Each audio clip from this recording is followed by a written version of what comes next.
Okay, we are getting ready to start day 2 of the licensure committee of the California Board of Psychology. Before we do, I'd just like to let you know what the goals of the license and the purpose of the licensing committee are. And then we will make sure there's a quorum of the committee here. So the goal of this committee is to create and maintain a clear and efficient framework for licensure, examination processes, and continuing professional development through the board's statutes and regulations to ensure licensees meet the qualifications necessary to practice safely and ethically. The committee communicates relevant information to its affected stakeholders. So that's the purpose of this committee, and with that, I'm going to ask that the roll be taken to make sure there's a quorum here. Fu, Aye. Warren, Aye. thank you. Okay, we've got a quorum of the committee here. It's a 3-member committee, so.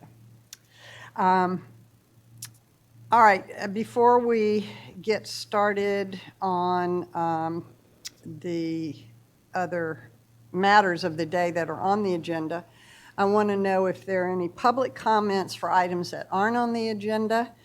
We won't be able to discuss or take action on any matter raised at this time, but we can decide to place the issue on a future agenda. So are there any public comments for items not on the agenda? Seeing none, let's move to approval of the Licensure Committee meeting minutes of June 13th, 2019. So it's number 6, right? 7. Number 7. Okay. Are there any additions or corrections to the minutes? None here, and move to adopt the meetings with any technical amendments that have been submitted beforehand. Okay. So, and I'll have to second that. So it's been moved and seconded to accept the minutes as as we see them in here. Yes. And is there any more discussion about that? I do want to just say one thing about that. Line 198 of the minutes, the licensing committee or licensure committee language was amended at the August Board of Psychology meeting, and those amendments will be reflected in the minutes from the August board meeting, just to let everybody know. So, okay, so it's been moved, seconded, no board discussion, any public discussion about the minutes? Seeing none, would you call the roll, please, to adopt the minutes? Fu, Aye. Warren, Aye. motion passes. Okay, the minutes are adopted as they appear in the our agenda. Okay, now I'd like to welcome Ms. Tammy Duggan here from Pupil Personnel Services. She's going to present a discussion on teacher credentialing, and particularly for the specialization in school psychology. So, Ms. Duggan. Minor little point, it's Irish. They don't adhere to English rules, it's Dugan. That's okay. It can be spelled all different kinds of ways. My name is Tammy Dugan. I'm from the Commission on Teacher Credentialing, the oldest autonomous licensing agency in the United States. I've been with the commission almost 25 years, and I've been in certification the whole time. So the certification division is the one who determines academic eligibility for documents we issue. We have other divisions, like our professional services division, and that's the division that deals with the approved programs and the standards for those programs. I can't really address that. I can give you a broad overview. Certification, I know inside and out. So pupil personnel services credential is a type of credential an individual who wants to be a school psychologist would get. There are 3 main authorizations. It's school counseling, school social worker, and school psychology. There's also a child and welfare attendance add-on, but you have to have one of those other areas first before you can add that on. So with that in mind, the terms of documents we issue, a term lets you know where the person is in their pursuit of a full credential, if you will. So the first one is a clear, and we'll talk about each of these, and that means they're all done. Then there's the intern credential, a 1-year non-renewable, and then the waiver document. So we have emergency permits for other documents, but not these. These are either an intern or a clear if you're in California. So the clear credential, it requires completion of a post-baccalaureate program that focuses on school psychology. Basic skills requirement, that's our CBEST. There are a plethora of other options. Forever it was CBEST until 2007. CBEST is California Basic Educational Skills Test. But now we'll take SAT, ACT, out-of-state tests. There's a whole laundry list. Clear credentials are valid for 5 years. A new type first time means it's their initial issuance, so maybe they had something else before and then they got this credential, that would be a new type, or it's their first time, they've never held anything else. And these could be California prepared or out-of-state prepared individuals. And then the renewal is every 5 years they send us an application and a processing fee and we renew their document. They used to have to do professional growth and service requirements, but that was a mandated cost, so that was done away with years ago. Then we have the intern credential. This is only for individuals completing a program in California. This document allows an individual to perform school psychology services while they're completing a California program. It's like on-the-job training almost. So while they're serving, that is their field experience. And these are valid for 2 years and they're restricted to an employer. So our documents only authorize service in public schools, so private schools cannot request these. So if you're a private school and you want to hire a school psychologist, you either find somebody who already has the credential, or employment-wise, I don't know how you would do it if they were enrolled in a program, but they could not get an intern credential. We consider non-public and schools and agencies to be public schools, as well as charters, statewide agencies, public schools. Okay. The next one is a 1-year non-renewable credential. This is for somebody from outside California who has a program. They meet all requirements for certification. They just haven't satisfied our basic skills requirement yet. So if an employer wants to hire the individual, they send up an application. We give them a 1-year document. In that year, they pass CBEST, and then they apply for their clear credential. Again, this is restricted to the employer, no private schools. Last one is the waiver. Wait, yes, absolutely. I just want to ask a question about the 1-year non-renewable. So what happens at the end of that year? Do they have to do something that either has them become more permanent or, okay. Very good question. Because we're self-funded, if you will, every single document we issue requires an application and a processing fee, which right now is $100. So when they satisfy this requirement, they send us another application. We've already evaluated them, so we know that that's all they needed was basic skills. If we can verify that, we issue them the clear credential, and then it's good for 5 years. Okay, the waiver is the document of last resort. So this is if there's an isolated district, they need a school psychologist, they can't find anybody with a credential willing to move to Mono County or somewhere.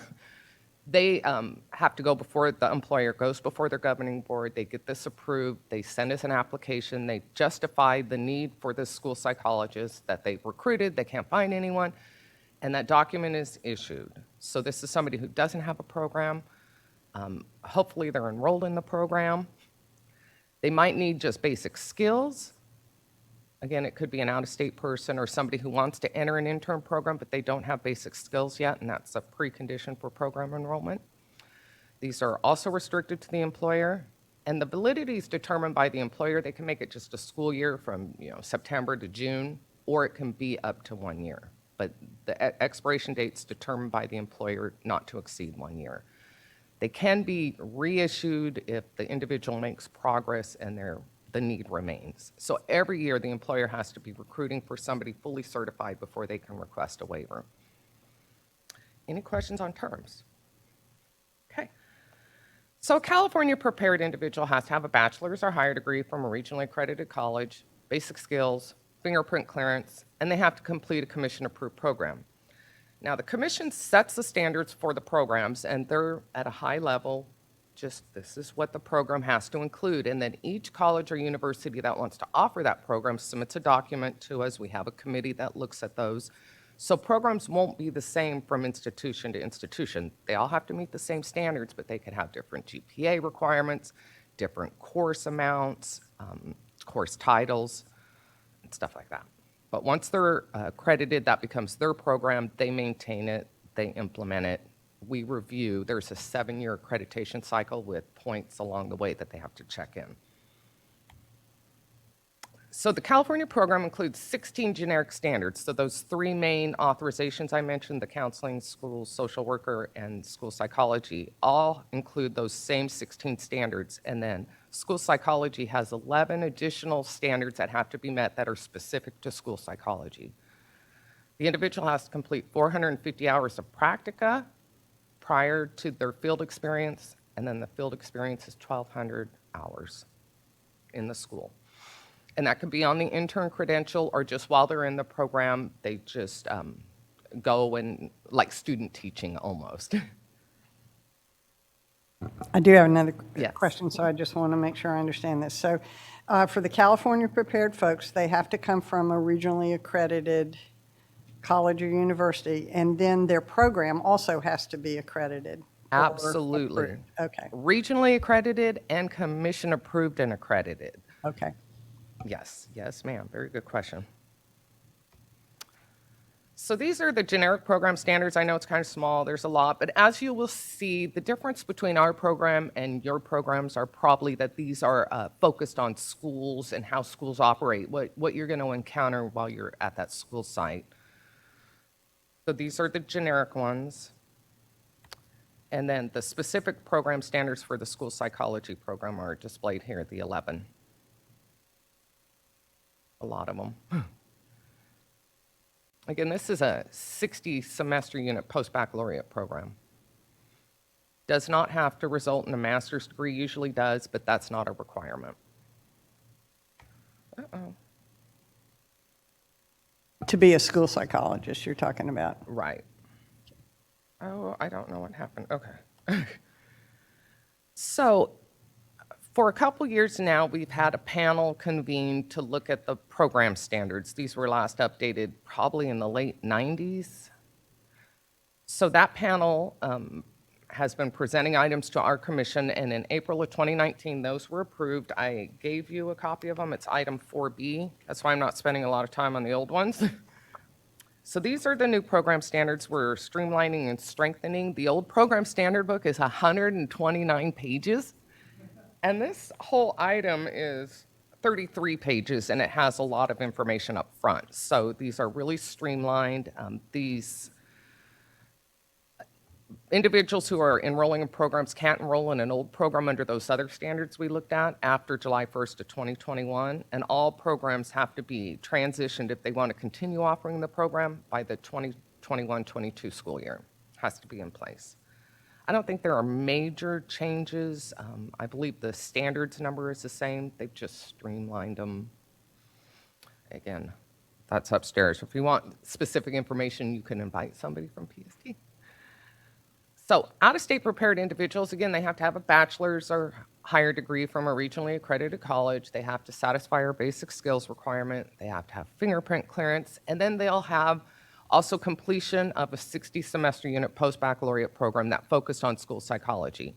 They also have to hold or be eligible for a credential in the state where they completed that program, a school psychology credential. Some states, like Texas, do not offer a school psychology credential through their education board, but there is a document issued by, I believe, a board similar to yours that allows them to work in the public schools. So we have a chart for those states that don't issue one through their Department of Ed that we look at to determine eligibility.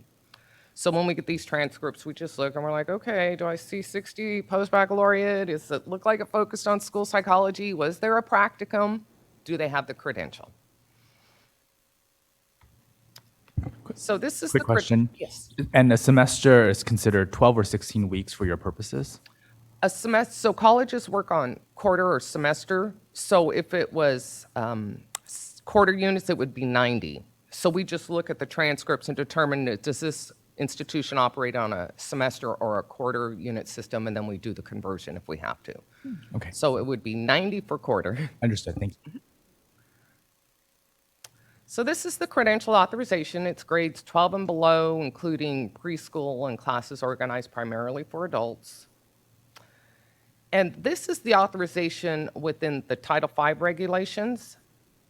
There is another section of code, I believe it's, that has a whole bunch of information that clarifies these, but that's an employment section of the code, which is outside of our purview. So we have this authorization, which is what we're allowed to put on the documents. So there was a bill that passed in 2014. I forget the number, 114. But it allows employers to hire individuals that don't have a school psychology license issued by our commission to provide services. However, they cannot do the assessment or they can't develop the IEP. So if an individual, a student has already an IEP in place, then the employer can have a board licensed school psychologist come in and provide those services without the school psychology credential.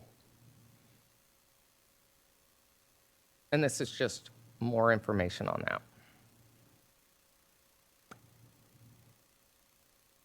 And you can see right there under number 1, licensed educational psychologist pursuant to Business and Professions Code. So again, though, that's just the services, not the assessment or the development of the IEP. So numbers-wise, our numbers are funny, you know, I'm sure Department of Consumer Affairs also does it, but we have, employers have, and colleges have 3 months from the date they want us to issue a document effective to get that application to us, and then we have 50 business days to process it. So July 1st just passed, but we still have applications in-house with issue dates prior to that that we have not processed yet. So we get data dumps to a FileMaker Pro system, and for some reason the 17, 18 years weren't there, but as I mentioned at the beginning, clear credentials are valid for 5 years, so this pretty much captures a 5-year period from 2012 to 2017, the types of documents we issued. So waivers, in that 5 years, we've only issued 27. Again, those are last resort documents. The one-year non-renewables, 42. That number used to be much higher until we started accepting out-of-state exams because many states have a basic skills requirement like we do. Interns, there were, these aren't my reading glasses, over 1,000.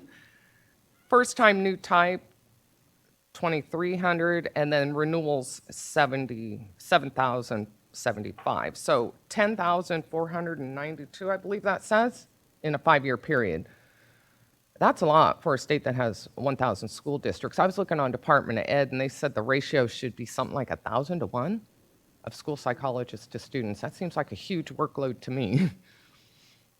But these are our numbers. And again, these, the commission has nothing to do with employment other than the documents that you need employment for. But other than that, we are out of the employment that is not within our purview. So these individuals with these clear credentials, they could be retired and just renewing their credential.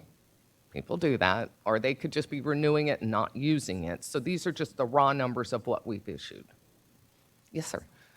Out of curiosity, the rate of change for the waivers between fiscal year 2015-16 to 2016-17 is significant. And was there a structural change that caused this No. I would uptick in have, requests?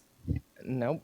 I have no data on that. Matter of fact, I did look at a couple waivers, and I was confused because some of them seemed to go from the waiver to the clear, which indicated to me that they were out-of-state prepared. So I don't know why that employer chose to get the waiver as opposed to the one-year non-renewable, because they really do have the option So maybe they're recruiting harder from out of state and just getting the waiver inexplicably instead of the one-year non-renewable. Maybe they don't realize that that's still an option. But we can't tell the employer, no, you have to get the one-year non-renewable because it's available.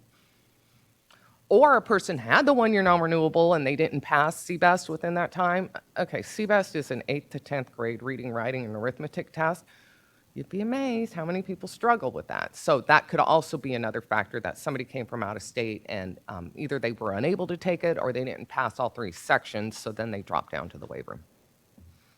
So I'd like to ask you just some questions about connection, because what I'm hearing you say is you just really look at individuals and programs.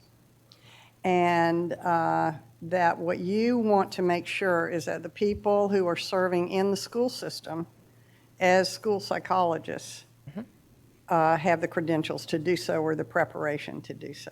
That's your concern. Correct. Okay, and that the programs themselves are preparing students adequately. Correct. Okay. So even your clear credential, it's for in the schools, Yes. not outside of the schools. Our documents authorize service in the public schools. Okay. So if somebody wants to operate outside the schools, they're going to have to get licensed by a board, a licensing board. I would have no knowledge of that. Okay. Because that would be an employment issue. So that would be up to that employer. Where are they working? Okay. I don't think they could hang a shingle and start That's what providing I'm talking about, psychology really. services based on this document, but there would be a code that covers it, probably within your sections. Right, exactly. That's what I'm saying. So really, you just like you said earlier, you don't have anything to do with employment. This is really about what happens in the schools. Right. We do monitor assignments. It was a quarter of the schools every year, so every 4 years the schools would be monitored fully. That is changing their bills out there so that we're going to link to the CDE, California Department of Ed, CalPAD system to where everyone will be monitored every year. But again, we're just looking, are you a school psychologist? Do you have the credential or one of those other documents? Right, right. I did want to mention, if somebody has one of your documents to come over, they couldn't just apply to us because if they're in California, it would be like, you need to be recommended, your program's from California. So that person wouldn't necessarily have to complete the whole program, but they would need to go to a college that has a commission-approved program and be evaluated by that institution, and they would determine what the person needs. They do have the authority to grant equivalency. It's their program. They can implement it, and if they're monitored and we're like, hey, what was this? They just have to be able to justify that it meets our program because. Okay. So it's not a straight transfer over, but it might be a couple of the school-based classes that they would have to complete.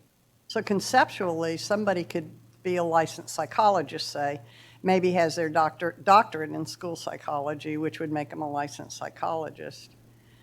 They might not, if they serve in the school system, they have to have credentials to serve in the school system. Well, under those ed codes we looked at, I believe they were ed codes. Yeah, where or Title V regs. psychologists could come in or social workers. They could come in if the IEP was in place and they could Right. serve if the employer wanted to hire them that way, probably on a contracted basis. I'm not sure if they Okay. could be considered a certificated employee. Right, Again, I see. employment issues. Our ed code stops at about 44800. Okay, So they could do that as long as they weren't doing the assessment or the IEP. But if they wanted the credential, even with the doctorate, they probably would not automatically get it, and they could not apply to us if it was in California. And if it was an out-of-state doctorate, we'd be asking, where's your credential from that state? right. Okay. Okay, so it's a very narrow focus, and that's very helpful to us as we kind of look, so thanks. So do you have any more questions about this? Okay. So I'd like to ask, are there any questions about this presentation from the public at this point in time?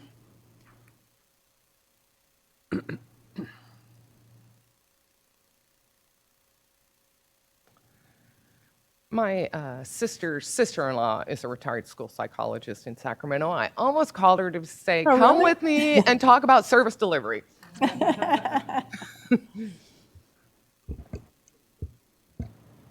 Hi. Dr. Joe Lindercrow, I'm the CEO of the California Psychological Association. And again, I just want to be sure that I'm understanding. It was a little hard to hear back here. First, did I understand correctly that a person can serve as a school psychologist with a bachelor's degree? No? Absolutely not. The bachelor's degree is what's required to get into a California program, and out of state, that's the lowest degree. They have to at least have a bachelor's degree. But the program they complete is 60 post-baccalaureate okay. semester units. It Okay. does not have to result in an advanced degree. A lot of times it does. I mean, most people have at least a master's degree, but it's not a requirement in Ed Code nor Title V regulations. Okay, So okay. bachelor's degree they have to have, and then the post-baccalaureate program. Okay, thank you. And then when you use the term, I see the term assessment services related to an IEP, and so my early background is in special ed, so I'm familiar with the IEP process. So when you say that a licensed psychologist comes in, I think I heard you say, is not allowed to do assessment and development of an IEP. Is that accurate, what I heard? Correct. So this says psychological services may include, and it lists them all out, but it says this term does not include assessment services and the development of IEP. So this says these are the psychological services. And then you go to this one, and it says these individuals can provide psychological services, and the license issued by this board is listed there. But if you go back to the other code, it says this term does not include the assessment. So a licensed psychologist, what does assessment mean in that context? that means when they bring the team together to develop that IEP, the person has to have a school psychology credential in order to participate in that assessment and the development of the IEP. So So the assessment, they make. correct me if I'm wrong, because again, I I'm don't asking- serve in the school. no, but I'm- when you I'm develop just the asking. IEPs, Right. you assess the student as part of a team and then develop the IEP, correct? Well, it's been a long time, but yes, that's what I remember. I guess I'm trying to figure out,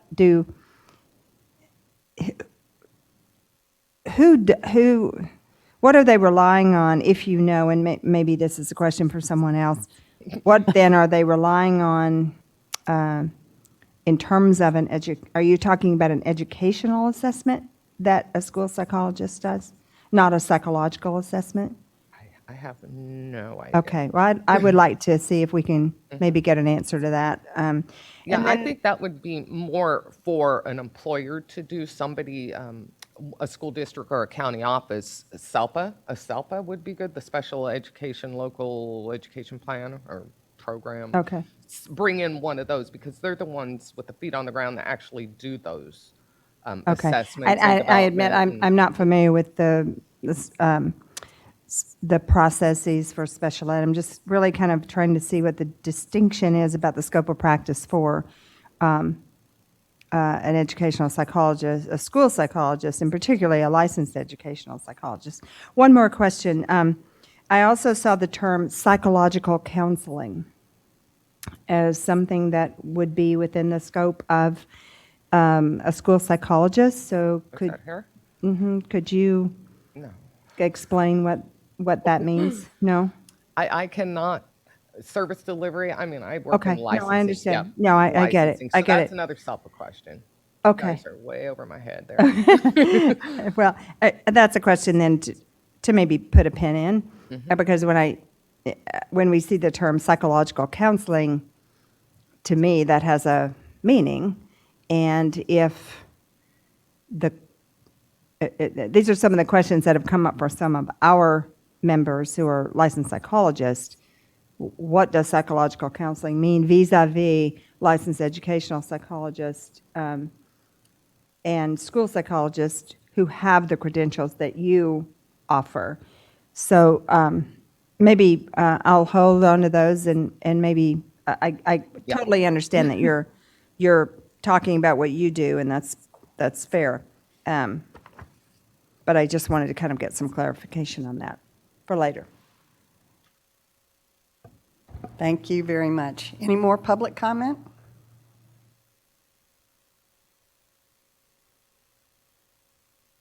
Hi there. My name is Armando Fernandez. Oh, I think you have to turn on, there's a little button on the side, up top. There you go. Green? Okay. There you are. So my name is Armando Fernandez. I'm the lead psychologist in Elk Grove Unified School District. Elk Grove is the fifth largest district in the state, serving 63,000 students. On our staff, we have 61 school psychologists and 10 school psychology interns. So maybe I can address some of those questions. We do a psychoeducational assessment. So when we assess students to see if they qualify for special education services, we're looking at ed code criteria. There's over 10 eligibility criteria for how kids qualify for an IEP. And so when we do an assessment as a multidisciplinary assessment, we sort of, the school psychologists do the cognitive parts of the assessment. We have special ed teachers who do the academic parts of the assessment. There may be a nurse who does health development review. There may be a speech and language therapist who does a language assessment, but whatever the student issues may be, we gather all the information to determine if a student may meet a particular education code criteria for special education services.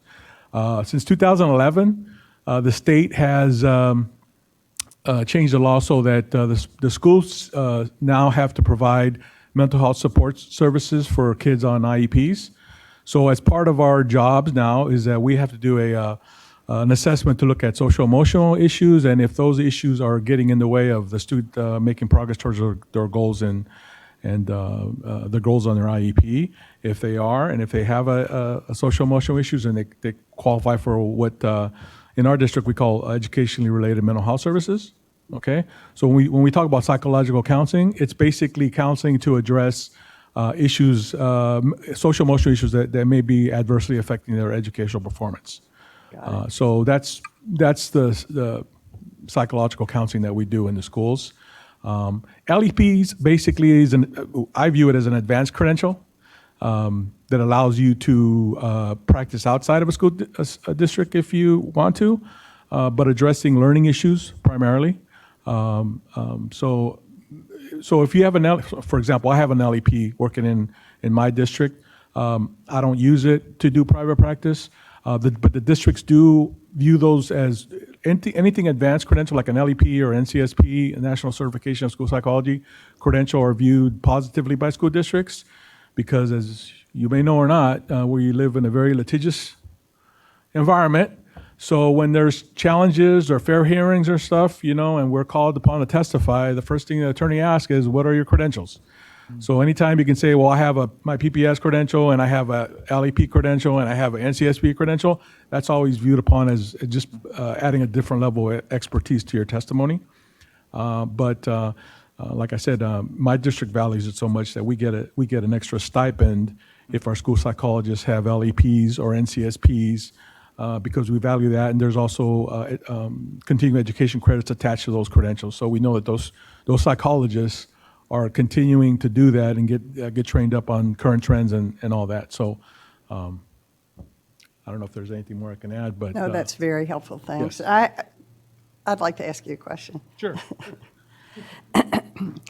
If, let's say you had a psychologist who did, for example, a WISC, a psychologist who's in practice outside of the school system, and provided that to the schools. Mm-hmm. Would that be something you could incorporate into an IEP? We could consider it. We can consider outside assessments, but a WISC would be something that we would be already doing internally. Mm-hmm. So more than likely, that student, if we're involved in a psychoeducation evaluation of that particular student, and we are allowed to use WISC, because in California, we can't use standard IQ tests for African American students, for example. But if we could with that particular student, more than likely we're already going to have that information. Mm-hmm. But we always are able to consider outside information from a licensed clinical psychologist or a medical doctor or whatnot in our evaluations. Okay. Okay. All right, great. Yeah. I have a friend who's retired school psychologist from the Elk Grove School District. Oh, so, nice. Yeah. So, Yes. just a little aside. Okay. Quick question. You mentioned some of the social and emotional issues. Can you provide some context or examples of what that looks like? And at what point do you see a need to refer to a psychologist instead? Well, in this day and age, I mean, there's an uptick in social emotional issues being manifested in the schools. So it could be general education kids who don't have IEPs, who are having some anxiety or signs of depression or issues related to any area that may be affected in some sort of behavioral characteristics that's manifested in the school system that may be getting in the way of their learning. So we could be involved at that initial stage of going to a student study meeting, brainstorming what's going on, what is the parents seeing at home, what are we seeing in the classroom, what are some interventions that we can maybe add to that? Could we structure the learning environment at home differently? Could we do some pre-referral counseling support for that student? Maybe the student needs some coping skills on how to deal with anxiety or any various issues that may be going on with that particular student. So we could do short-term counseling with that general kid to see if we can address that, all the way to kids who already have IEPs who may qualify under emotional disturbance, who satisfies one of the 5 characteristics under that ed code, and as adversely affecting their educational performance, who may qualify for an IEP and can be anywhere from into a self-contained program for students who have emotional disturbance to being, in mainstream, but with pull-out support, or it could be adding some sort of counseling support for that student to, again, help the student with coping skills, address, different ways of looking at issues that may be going on. So yeah, it could range anywhere from general ed kids to IEP kids. When you look at those standards, those, 20 some, I don't know how many they were. As a school psychologist, I've been working since 1990.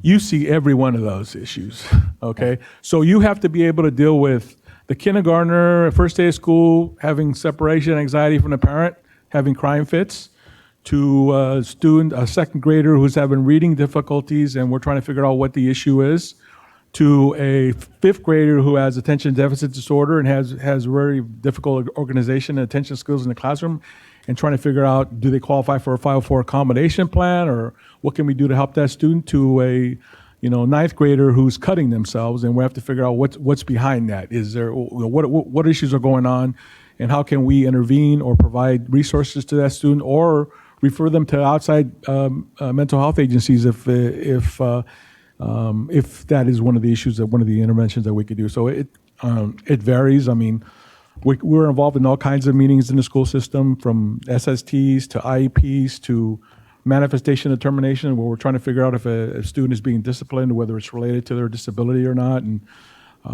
so all those training things, all things that we go through in our program, I mean, we really have to be able to deal with. I kind of see it almost as being like a general practitioner in the school, and having to deal with it, whatever comes through the door. And if you don't know the answer, then it's your job to figure out, where we could get those answers or those resources for that student or parent or teacher or administrator. Thank you. So one of the, I think one of the reasons we've started this is there's been a lot of confusion within the public, and I don't think it's as much as with what happens within the schools, but it's outside of the school system that people are, in their title might be psychologist, but they're not they're not licensed by the Board of Psychology. So there's confusion in the public about what are they able to do, what kind of assessments can they do, what kind of interventions can they do. I mean, that's really Right. the issue, because it really sounds like what y'all are talking about is what you do in the schools and what you have to be prepared to do in the schools. You're assuring that the people who are within the schools are really qualified to be there, and basically, in terms of what you do, it's all within what kinds of things might be getting in someone's way, but it's within that setting. I Right. mean, there may be problems outside, and that sounds like that's when if it's beyond the scope of interfering, I'm going to Yeah. say, with what's going on in the school, that might be the time you would refer And out. sometimes we refer out. Sometimes we get a parent who's already working with a private clinical psychologist or MFT or whatever. And when we have those situations, what we basically do is get exchange of informations, permission slips, permission signed with the parent to be able to communicate with those therapists or psychologists and we can give them information what's going on in the schools, and they can tell us, hey, this is what I'm working on, and sort of build a sort of a team approach to that individual student. Right. But I agree. I don't think there's a lot of confusion in the schools. What I've seen, my experience has been that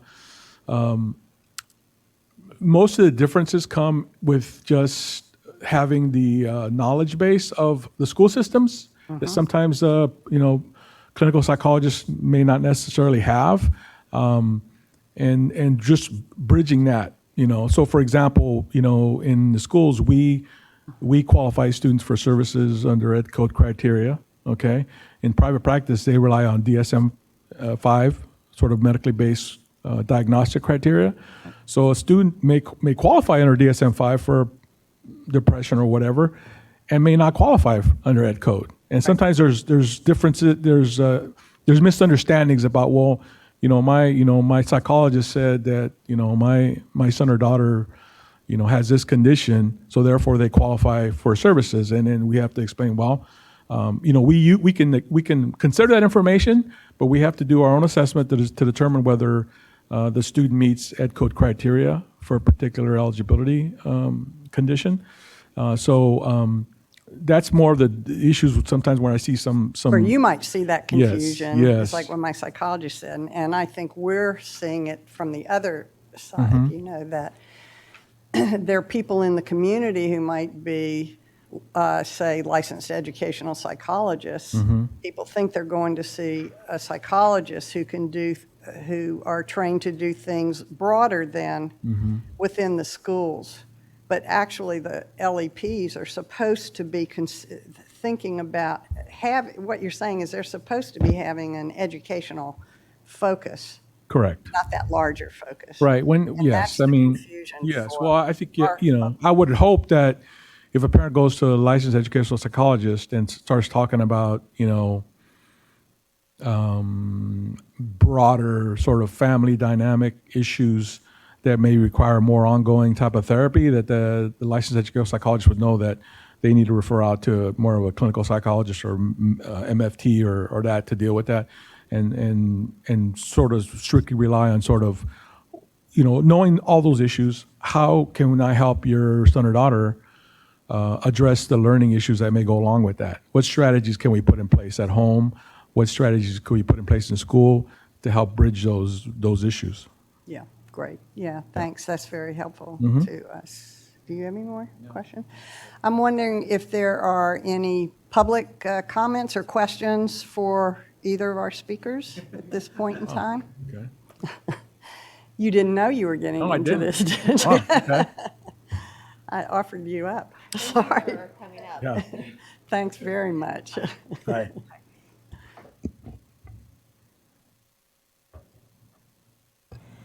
Yeah, again, just sort of to help me understand and be able to respond to some of the questions that we get. You mentioned, for example, that you would do your own assessments to determine whether or not the child is eligible for services. So, and you mentioned ADHD for an Could be one of the example. con- Okay, uh-huh. so I'm trying to figure out who provides the diagnosis for ADHD, or who provides the diagnosis for a child who might be on the autism spectrum? Well, in the schools, basically, typically speaking, when we have kids who are diagnosed with ADHD, it's usually coming from a pediatrician or medical doctor or a private clinician who Okay. uses a DSM-5 to make that determination. Okay, So in the schools, we typically don't do DSM-5 diagnostic sort of issues. okay, but you said you could, let's say that, to Dr. Horn's question, you have a psychologist, a licensed psychologist, who has given a diagnosis of ADHD, let's say. And then you over here trying to determine eligibility, which I understand. You said you could consider this, Yes. but wouldn't a diagnosis from a licensed psychologist be definitive No. in terms of, You mean would they automatically qualify if they have a diagnosis of ADHD?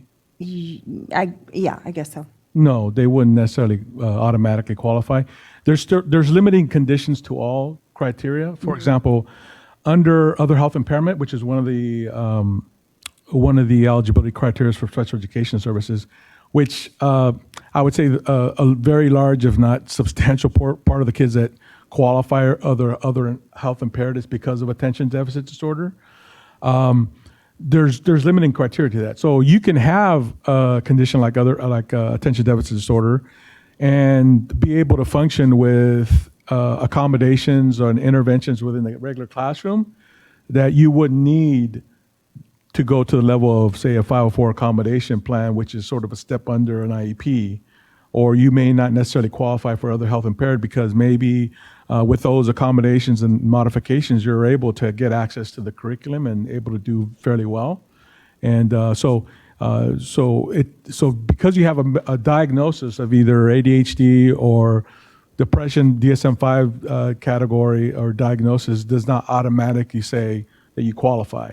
But certainly it's a issue or a condition to consider. If I'm a school psychologist and a parent comes to me and says, hey, my son or daughter has this ADHD diagnosis by either a doctor or a private psychologist or whatnot, and I can use that information. It's useful information to know that, and then we do our own evaluation.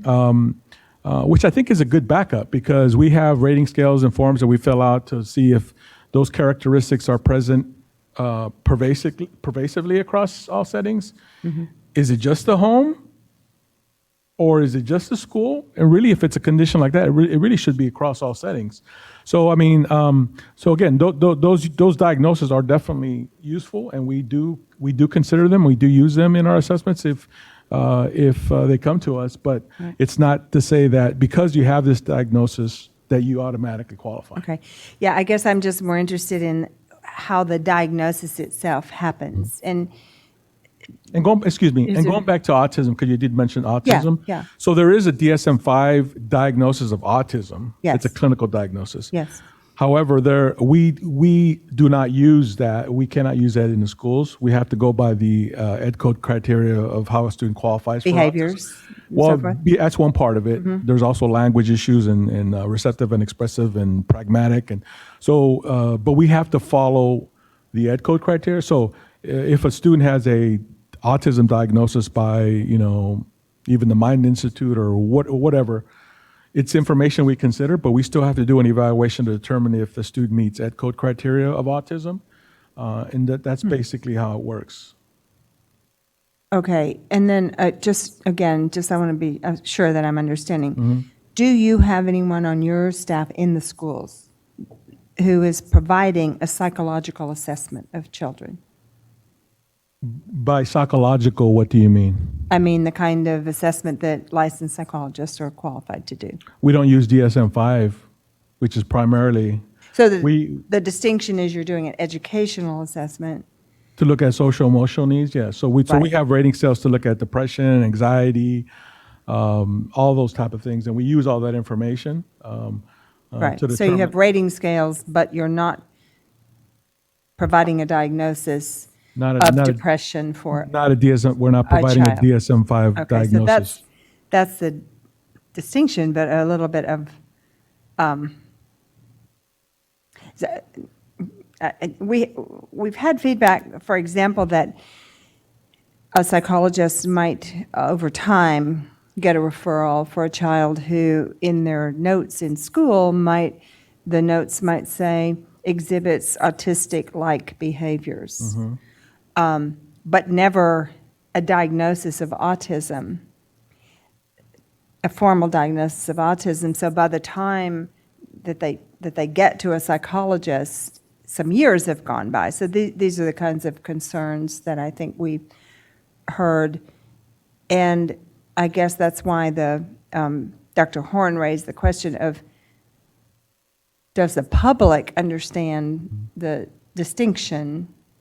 Do parents understand the distinction? And you dealt with a lot of parents by now, obviously.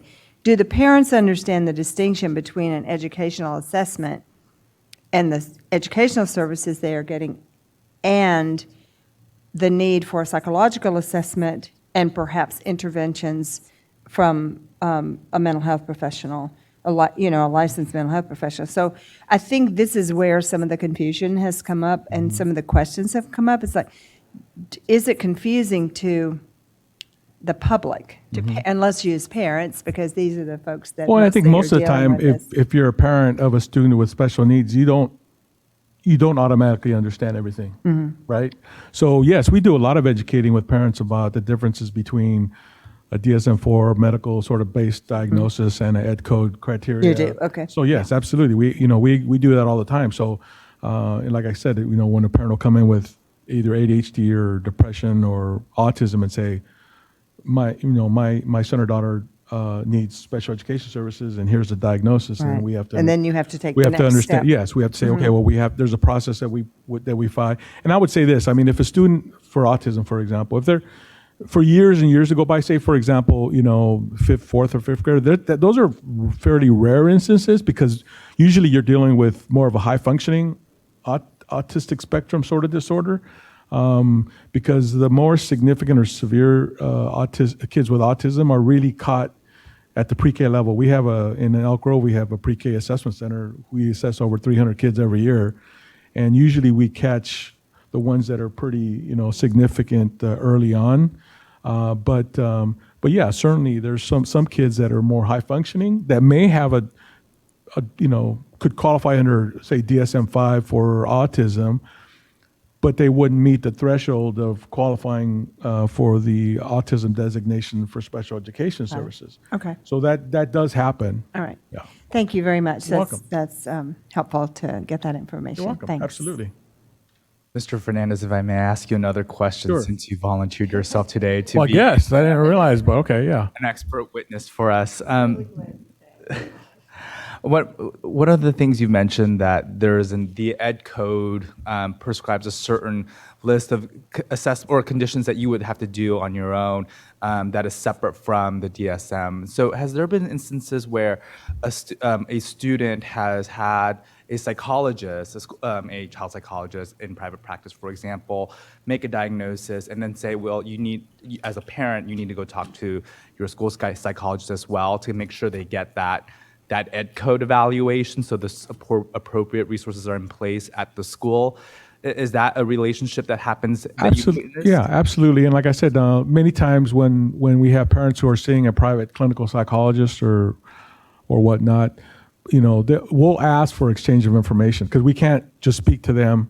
They can't just get information. But if parent provides us that permission, we do have those conversations and see what they're seeing, and then we kind of sort of provide information that we can provide, and then decide, okay, do we need to go to the next level? Do we have to do an evaluation? Is there sort of a midway in providing interventions first? Because in the education system, we really operate under least restrictive environment. So we want to provide services in the student's mainstream program as much as possible, if we can do that. So yes, there's situations like that where we have that going on. I mean, being in Elk Grove now since 2000, we've done a number of presentations, for example, with Kaiser, because oftentimes what we have is, doctors will, get their prescription pads out and say, you need to provide an IEP for Johnny. And they don't understand that, well, it's not just, you can't just say, well, I see him in my office and I talk with the mom for 20 minutes and I think they need an IEP. So we get that often. So a lot of times we have to go to Kaiser and sort of educate them on what our processes are, how we identify students, all that information. So yes, there's an interplay that has to happen and does happen from time to time between clinical psychologists and school psychologists and psychologists that are based in educational systems. And I understand you're here with the California Association of School That's correct. Psychologists. Yes. Is it typical practice when a school district, for example, describes the responsibilities and roles of a school psychologist to also include on a website or in other documentation, sort of what the general rule, what a school psychologist does and how it may or may not differ from that of a psychologist. Is that You mean a clinical psychologist? Yes, as a clinical psychologist. So, is that a typical practice in terms of like best practices, if you will, that school districts do when they advertise, not the right word, when they highlight these services for students? That school districts do? I don't know if they do like a black and white, this is what clinical psychologists do and this is what our school I don't think it's that way. I mean, we're certainly identified as school psychologists. So I think, when a parent comes into a school system, and they get to refer to us, that's where a lot of the educational sort of education takes place. And again, I've had countless discussions with parents about the differences between a medical or DSM-5 diagnosis and an educationally based, eligibility criteria. So it just happens, and it's, again, parents usually, until they have to deal with these issues, don't really know. So I would hope that if they are seeing, I think, where it would be helpful is if they are seeing a private, clinical psychologist or MFT, that they also know that, what they may be doing or how they diagnosing students through their lens is different from how schools may diagnose kids. And so making proper referrals, and we do get a lot of those, from private clinicians saying, hey, you need to go to your school and ask for this. And so, yes, there's constant sort of interchange of sort of education about what each of us does.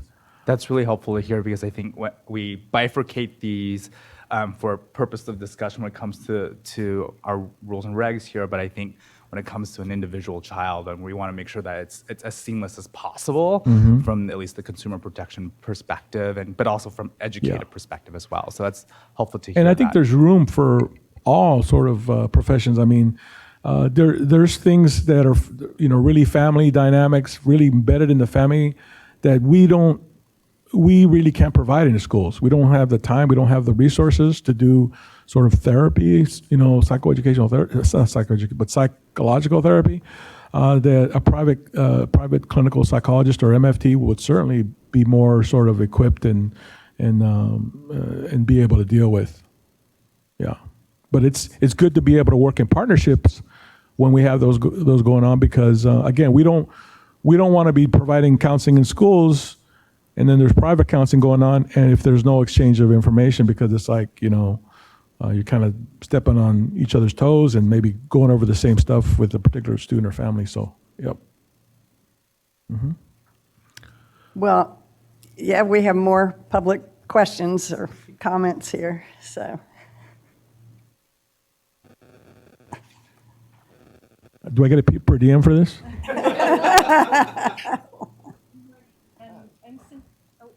Thank you. Good morning. I'm Cynthia Root. I am a licensed clinical psychologist. You move that microphone a little closer. Yeah, you turned it off there. There we go. Oh, thank you. Hello. And I would love to hear your opinion. You said you were an LEP. What do you think the purpose would be for an LEP that moves outside of the school setting into a private practice domain? What would be the purpose of that LEP using DSM-5 diagnosis in a psychological report? The purpose of it? Correct. Well, I mean, Or would you think that would be appropriate, or can you comment on that? I think it depends on how setting. it depends on how they would use it. I mean, although I'm a school psychologist, I'm aware of the DSM-5, and I think it's important that I'm aware of the criteria in there. So when I do get reports from clinical psychologists, that I'm able to sort of understand what a particular diagnosis entails. So again, it depends on how it's used. It's kind of hard for me to speak about an individual licensed educational psychologist using that criteria. If I'm an educational LEP or licensed educational psychologist, I would hope that I would, whatever information I use, that I'd focus it on the learning styles of that particular student, and how those particular issues would affect student's learning profile and what interventions and that I could make with the family to help that student. Yeah. I think the part that I feel confused about would be if you're an LEP in a private practice setting, and at the end of your psychological testing, the report concludes with DSM-5 criteria and a diagnosis of, let's say, autism, and there's no mention about educational code, how that would be helpful to the student or in terms of establishing educational criteria, because it seems like my understanding is that LEPs are experts in educational criteria, the ed code. And so I'm not quite clear kind of why that would be within scope Yeah. of an LEP in private practice to be using a report to offer a diagnosis of, let's say, autism without any reference back to educational code. Would that be something you'd be expecting in such a report? And again, I don't know.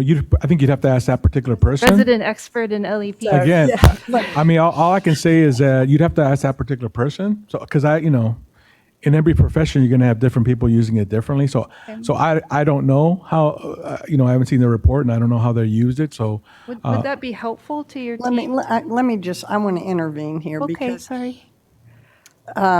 you're a school psychologist who functions in the schools. You also are an LAP. I think the kinds of questions you're asking aren't really appropriate for people, because both these folks are talking about really what happens within the schools. I mean, so I think your questions are, these are the larger issues that we're kind of grappling with, but I think they're telling us, here's what happens within the school setting, and here's how we use that information within the school setting, which, by the way, I feel really lucky about how we evaluate school psychologists and the school psychologists we have just by your presentations. So I'm really glad that this is my personal feeling. I'm not speaking for the board or the committee, just what good services we have within the schools. But I think your question. Why I was asking was because I was curious what, in all of his experience, what his opinion would be if such a report kind of came back into the school setting. Would it indeed be helpful about that? Because I understand you're not in private practice. Right. Just from your experience, would that be a report? Is that what you'd be expecting to receive? Well, again, going back to that, I think if I saw a report from an LEP when I was at a particular school site, I would hope that the LEP I'm assuming has knowledge of school systems. Yeah. And so I would think that they would have in the report issues that we can certainly utilize in the school system for how to support that student. So that's kind of how I would view that. What I have seen on the converse side is in special education, when a parent disagrees about a particular assessment, the parent can qualify for independent evaluation. And what I have seen sometimes is it is useful to have, say, like an LEP doing that independent evaluation because of the familiarity with school systems and ed code law, because sometimes I have seen assessments from a licensed person who focuses primarily on DSM-4 criteria and doesn't touch the ed code criteria, which is not as useful. So again, if I'm going to get a report from an LEP, my assumption would be it wouldn't be just focused on ESM-5, that it would have some references to ed code criteria. Thank you. I appreciate that. No problem. Thank you. Yeah, and Dr. Horn, I just want to point out that this particular item on the agenda is more specific about the credential for specialization in school psychology, and item number 10 is the discussion about how to inform the public on the differences. And so that discussion may be more appropriate down a couple items on the agenda. Yeah, we'll have that later, but these are really about the credentialing of school psychologists. So is there any other public comment at this point in time? Any more board comment? Just my gratitude to both Ms. Dungan and to Mr. Fernandez, who became a volunteer joint presenter today. Thank you. But I really appreciate both your comments. Glad we can help. Thank you so much. So I'm wondering if we might want to take a break. I think this is it, isn't it? This was informational purposes item agenda item number 8. Again, thank you, Ms. Dugan, for coming. Let's take a 10-minute break, and we'll come back and proceed with our agenda.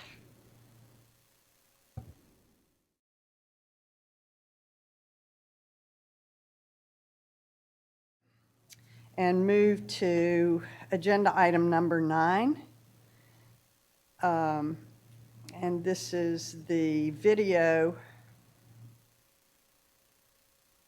I'm sorry. This is an update on the information. So we had asked if as you can see from here, that we had asked about the possibility of getting a formal written statement that would clarify the role of LEPs by the Association of School Psychologists as a result of the discussion we had at our last licensure committee meeting. And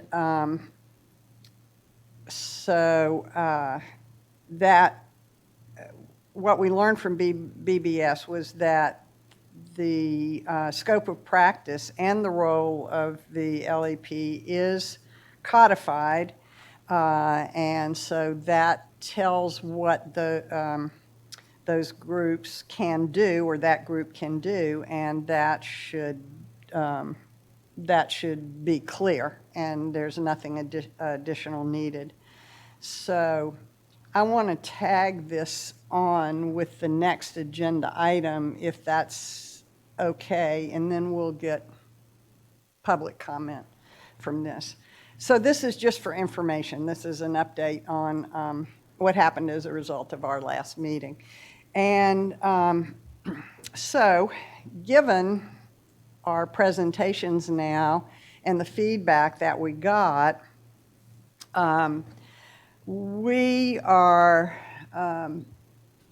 we'd like to consider creating a joint something resource, and some educational materials. Oh, stakeholder meeting first? Okay. To first have well, let me just, I'll kind of say it this way, thanks. Considering our groups working together and get input from stakeholders in all these areas, licensed educational psychologists, licensed psychologists, our different boards, whoever would be stakeholders in this process, to think about what would be helpful information for the public, and particularly when we're considering, I think, educational impact and educational services. I think we're talking about parents, that public in particular, but other folks as well, because I do think I certainly heard some stuff in today's presentations which really helped me distinguish why, say, a diagnosis isn't sufficient when you're trying to get somebody services within a school, or, stuff like that. So I think that kind of stuff would be helpful in general. So have a stakeholders meeting and then decide on should there be resources, and if so, what kind of resources that might be helpful to the larger public about the difference in these kinds of licenses. So that's where we are right now. And this is what I'd like to open up for discussion. Is that correct? Did I get everything? Okay. So I'm wanting to open this up for discussion, so I'm going to start with us. I share that sentiment, Madam Chair, and I think the question I would have is it's more a procedural question, really, which is what would be coming from this committee today a recommendation to the full Board of Psychology at our potentially next October meeting in 2.5 weeks, to then ask our board to direct staff to work with the Board of Behavioral Science and the Commission on Teachers Credentialing to work jointly together on this stakeholder meeting? Is that sort of the procedural? Well, we also might want to include like the California Association of School Psychologists. We might want to include the California Psychological Association as well. So yes, the stakeholders. They're part of the stakeholders. right, But but I just- think we also might want to include them as key players here, yes. Absolutely. So I think, so I guess the question is the motion today a procedural recommendation to the board to direct staff to work with the other board entities? Yeah. Who themselves would, I assume, may also require some sort of direction from their own boards to do that? Probably, but, yeah. So we So- would take whatever we're recommending to our board, which is, our next meeting's in October, if we make the decision that we would like to. And we're really just talking about the stakeholder meeting and what comes out of the stakeholder meeting at this point in time. Yep. But, yeah, that would be our motion. Yep. And then we go from there. They'll do what they need to do to. Understood. And if I may leave the specifics of who should be included in the stakeholder meeting vague, just because I think that's a determination by a collaborative process in place. And I think at this point, it's just a procedural piece, if that's correct. So I'm happy to move that we recommend to the full board to consider working with the other state entities that we've listed to collaboratively come together to co-host a stakeholder meeting in 2020 to solicit input on how to best inform consumers regarding the respective role of the three professions. I'll second that. So it's been moved and second. Any more board discussion about this? Okay, can we call for a vote, please? On the motion? Oh, yeah, I'm sorry. I was going to call for your comment after we voted. Less effective. Kim Madsen, Executive Officer. Oops, is this one working? There we go. I'm Kim Madsen, Executive Officer for the Board of Behavioral Sciences. We would welcome that partnership, and I think we partner very well together as evidenced by the new brochure that we have out. So I envision us working very similarly. So thank you. Great, thanks.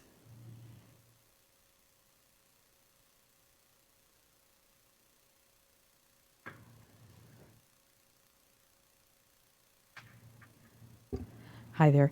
I'm Heidi Holmblatt. I'm the Executive Director of the California Association of School Psychologists. We are the stakeholder group. Sorry about that. We are the stakeholder group for both LEPs and for school psychologists. We would be happy to cooperate with this sort of informational, whatever it turns out to be, and hope that you will call on us for detailed information about both occupations. Thank you. Great, thanks. Any other public comment?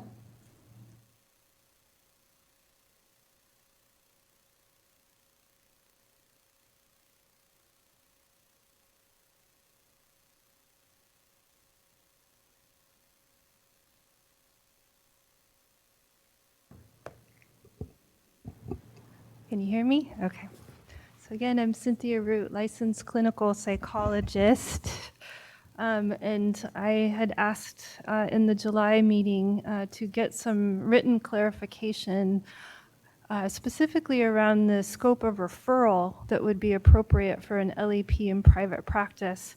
And Dr. Horn, I thought you really hit the nail on the head on your comment earlier today about within a school setting, it seems like everything is very clear to have the distinctions between school psychologists, LEPs, and clinical psychologists. It seems very clear. And where I'm seeing working in a regional center where it is very unclear and seems very confusing to the public, particularly parents, is around the idea of LEPs in private practice doing a psychological assessment with the same tools that clinical psychologists use, but instead of employing their expertise and applying those data to ed code, they are instead applying it to clinical DSM-5 diagnosis. And my question last time was around, through my conversations with representatives at CASP, and Ms. Madsen herself in our meeting last time said that a referral question from an entity such as a regional center would not be appropriate because the purpose of the referral is not educationally related. The purpose would be for determining eligibility of services for regional center. And I think where I'm asking for kind of advice and counsel is around the fact that we have had more than one LEP come to the regional center and say, I would like to be a vendor. I would like to take your assessments. I feel very confident that I can give DSM-5 diagnoses and would therefore like to take your autism assessments. And I have nothing in writing when we look at the scope of how the statutes are written, where it says that an LEP can provide a psychological diagnosis in an academic setting. That's incredibly fuzzy because we have had a number of LEPs come to us and assert that they very much can take regional center cases. And I know that our department that does the vendorization then looks and says, well, how can we say no? Because I would assert personally that that is not an appropriate referral question for an LEP because that is not their expertise, clinical differential assessment. Their expertise is in ed code, which is related but separate. And so I'm not sure. I have a number of personal emails with CASP saying this in writing, that they do not feel that a regional center referral would be appropriate, that the referral question, maybe more specifically, needs to be educationally related or for academic purposes very clearly. That's not in writing in anywhere that that we could send to the LEP that is asking this question to say, oh, well, CASP is saying that their interpretation of the statute is that this would not be within your scope of licensure. So I'm a little surprised and really disappointed to hear that they changed their minds about that willingness to put a position paper together or something that we could have in writing. So I'm just wondering at this point if there are any suggestions on how we can have a little bit more firm ground to approach this topic when LEPs come knocking and asking for referrals. So I think one of the things that might happen is we might find these kinds of things out through our stakeholder meeting. Okay. One of the questions, and this will be, I think, it should probably be the entities, the governmental agencies that are involved to come up with some particular questions or issues we'd like the stakeholder meeting to address. That would be And great. that would be, I think, appropriate for that meeting. Okay. Okay. Well, I think that And would then- be then really we appreciated figure out what to do with that. for those on the ground, because I'm not sure if I receive such a report from an LEP with a diagnosis of autism and no mention of education code, should I be reporting this to the Board of Psychology as practicing as an unlicensed psychologist? Well, Those are the directions I'm looking for. so I'm not familiar with their code, so yeah, here we go. Yeah, I don't think the item really addresses whether or not the board's going to answer specific questions about what may or may not violate Okay. the Practice Act at this point. I think it's really a matter of how we get clarity around the different roles of the different credentials and licenses. So I understand your concern and your question, and I think as Dr. Horn is suggesting, those are some of the issues that will be fleshed out at a stakeholder meeting. But whether or not a complaint should be filed against a particular particular person really is not a question that this board can answer. Okay. And the board members need to stay outside of that particular arena anyway, as the decision makers, if and when a complaint is investigated and comes to them for a decision. Thank you for that clarification. Appreciate it. Thank you. Thank you. Dr. Joe Lindercrow, California Psychological Association. I have maybe a suggestion that's directly pertinent to this item. And that is just because words are important when you're capturing them for the minutes and so forth. I see the recommended action is to establish a stakeholder group. The language says to explore how better to communicate the responsibilities of each of these professions. I'm wondering if that could be broadened out a bit, because I think you're understanding that there is quite a bit of confusion about this. The direct question of whether a licensed educational psychologist has within his or her scope to use the DSM-5 to make a diagnosis of a mental health disorder. That's a direct question that, is that yes, is that no? And then depending on who gives that answer, does that need to be explored? So I'm wondering if it can just be broadened out a bit to maybe add some language that would indicate that the stakeholder group would sort of discuss or clarify the scope of practice for LEPs, and then the rest of it, and then to determine how best to communicate to the public the responsibilities of each of these scopes. Because you're going to pull this together, foundationally, there seems to be confusion. And, I think we just understand that someone called a licensed educational psychologist that is not licensed by the Board of Psychology, and I'm not making any broader references, has like been the case for many, many years, but even so, it doesn't mean that it's not confusing.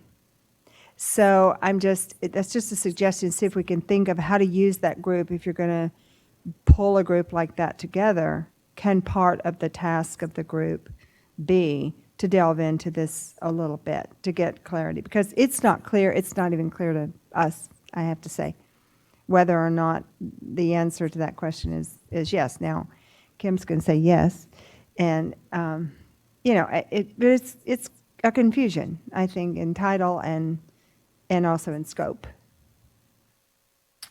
Hello. So I'm going to clarify my earlier statement. I'm absolutely willing to advocate, partner with your board. I think we do that well.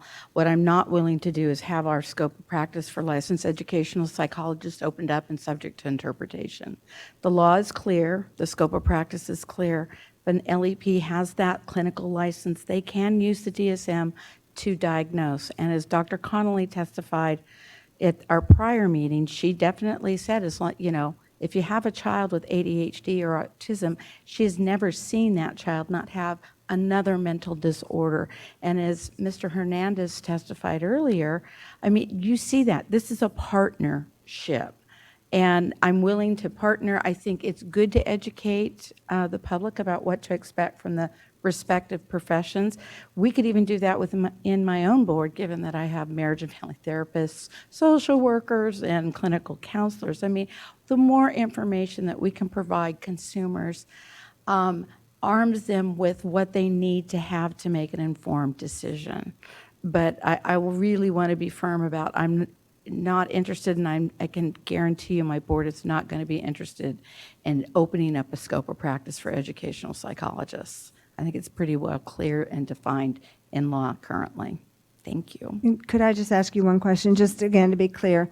So when you say that they absolutely can use the DSM-5 and create a diagnosis, is there a, as long as that is related to their scope of practice related to educational services, or is that yes, a licensed educational psychologist can diagnose mental health disorders, period? If you'll go, I just had it up. I shut down my computer. And I'm sorry, I haven't. I would I'll look at invite that. you to read the scope of practice, Okay. much like any other scope of practice for an act. It's broad, and you may interpret And generally, the relative school of thought is, provided that individual is sufficiently trained in that area, yes. I'm pretty certain if I were to look at the psychologist's scope of practice, it's not going to say may diagnose so long as. It's because the training. And that's what continuing education does. It provides you training in other areas and modalities so that if you're able to do so, you can treat. And once you start narrowing scopes, then it becomes very difficult to be responsive to your client's needs. Okay, thank you. Any other comment? Okay. Any other public comment? Seeing any other public comment? Then, is there any more board discussion about any comment at this point in time about the motion? It's more of a question more than a comment.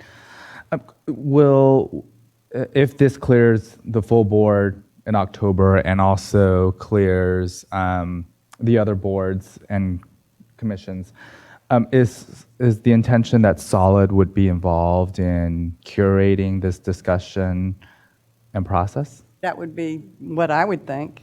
Is that right? Yeah. And, So you want that to be part of the motion? no, I don't think we need Okay. to get there. But Again, I think some of this we're going to get from the stakeholders meeting. We don't know at this point what information needs to be there, what information doesn't need to be there. That's what we want to find out. So, where the confusions are and how to educate the public about confusion. So, Ms. Orrick, a quick question for you. And I recall we just did this recently yesterday with Solid on our discussion related to the informational resources for supervision. Could you just share with us on the committee what the process of building out a stakeholder list looks like, and how it would be communicated to our consumers and to our community that such a stakeholder meeting is taking place if approved by everyone? Thank you, and I was just going to try and take the opportunity to kind of refine some of the action requested from the staff perspective. I'm seeing this stakeholder meeting as an opportunity for the governmental agencies to work together on an agenda where we can come up with some questions to have a healthy communication that may be useful to parents and to professionals that may not be clear about who to go to. I think I heard today from the gentleman who is an LEP, and it made me think, well, it would be great if our psychologists also knew that it's not just the diagnosis, but it is a teamwork and an effort to communicate to the individuals working in the school system for the protection of the children, and also to assist the parent in supporting what's best for their child. So I think there's a lot of opportunity here based on what we've heard today. It is not the role of a government agency to have a turf battle in public, and that's not our program's intention. I think there's an opportunity to communicate some of the issues that I think, for clarity issues, we've learned over the last couple of licensure committee meetings between the BBS presentation and the CTE presentation today. So I think this is what we would do is we would come up as government agencies between Department of Ed, Commission on Teacher Credentialing, because I think there's a gap there in the professional standards side of things that we haven't heard from. We heard the qualifications for a credential, but not the kind of follow-up piece to that. So I would hope that the agencies could get together, come up with an agenda, and then we would rely on the agencies to reach out to their stakeholder groups. Obviously, for us, as an example, the California Psychological Association would be a stakeholder of our program. We have other stakeholders as well that have a vested interest in these issues. But the core group would be the government agencies, and that's what would dictate kind of the agenda for the stakeholder meeting.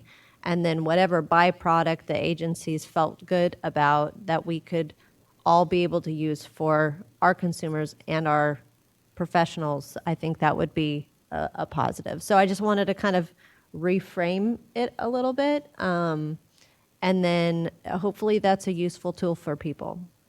Does this require changing the motion at all, do you think? I don't think so. Okay. The other, oh, sorry. I may ask a follow-up.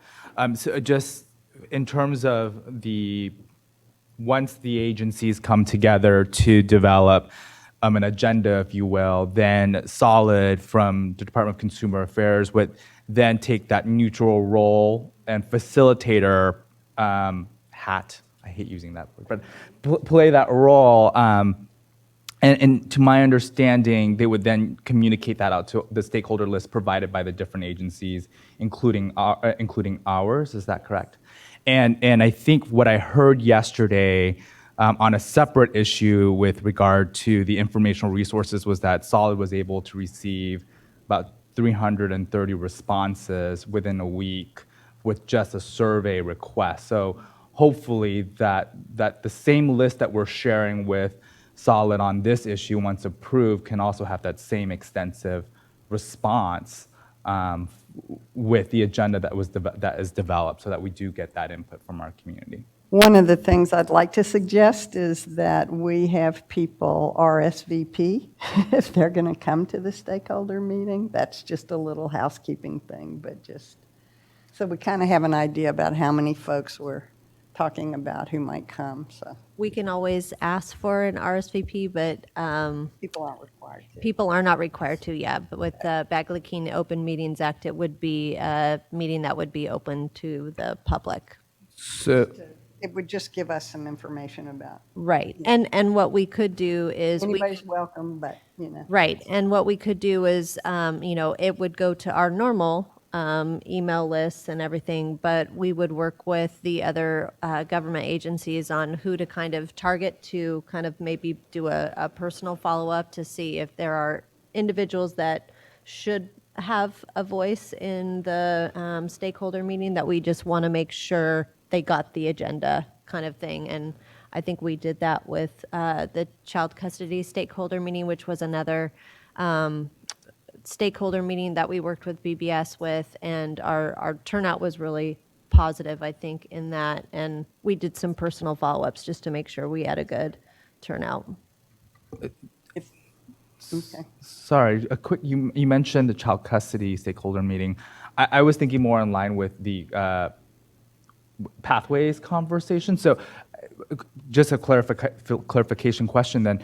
Would this stakeholder meeting be a notice meeting of the licensure committee where we attend as participants, or would this be, I'm not sure was that an enforcement committee noticed conversation? And I'm assuming attendees from the Board of Behavioral Sciences, what's the intention there? Will board members of all 3 or 4 agencies be involved? Be included as attendees or not? I'm just asking as a question, not a volunteering.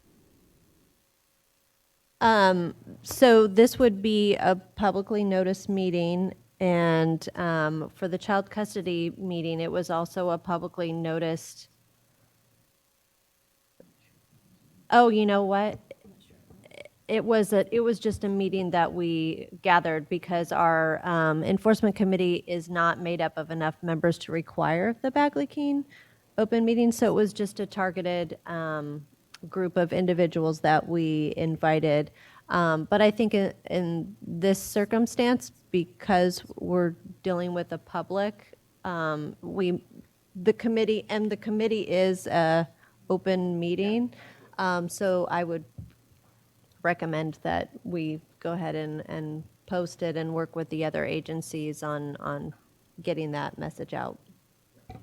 So again, I think these are some details that we can figure out as we move ahead. But this is about our motion now, which is to have the stakeholders meeting and work with the other agencies to create that and come up with the questions we want to answer.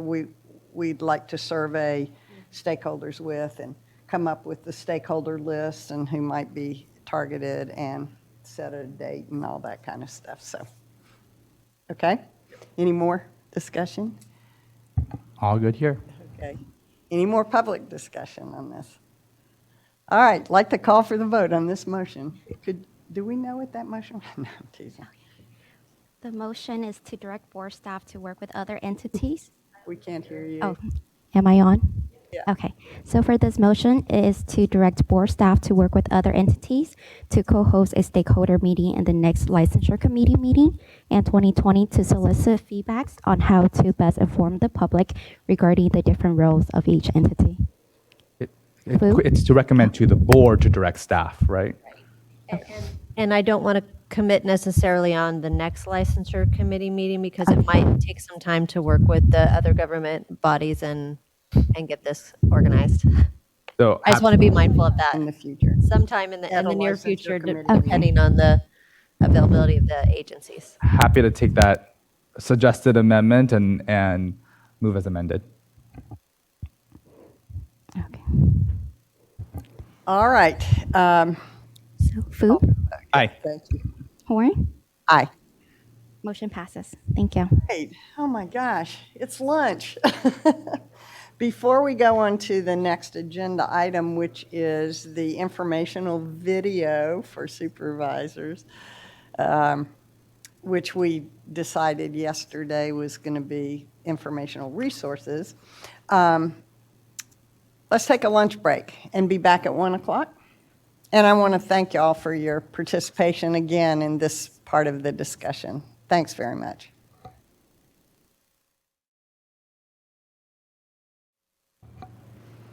Okay, we are calling back to order the meeting of the Licensure Committee.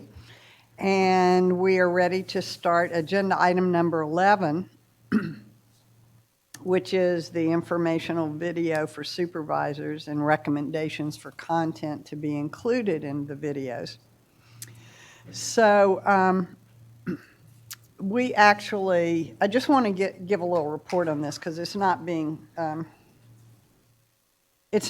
carried over from yesterday. We actually had our stakeholders meeting yesterday, and the meeting was led by Solid, and they presented to us results of feedback we had gotten from stakeholders who had sent in feedback to our survey. They presented that, gave us comments that had come in, specific comments that had come in, and then we talked about these issues among the people who were in attendance. The very first thing, or the very first feedback we got was that probably videos wouldn't be the most helpful way of presenting this information for various and sundry reasons. So we changed sort of midstream to call this informational resources and ended up discussing the laws and regulations, the frequently asked questions, and the best practices, what should be included in those. And again, this is for supervisors specifically, and how we should present that information. So at this point in time, we are going to, the staff is going to take all that information. I think Solid's going to send us a final report about the information that came out at our stakeholders meeting yesterday. I have forwarded the summary provided by Solid to the committee a little earlier today. So you will be having that in your email. And then with that information, we can, with your direction, then we can start to create content regarding the resource. Okay, great. And this doesn't need to go back to the board first. We're going to make a recommendation to the board. What do we need to do? I think Move forward. I think procedurally, the board can draft some content for these 3 areas, or, You mean the staff?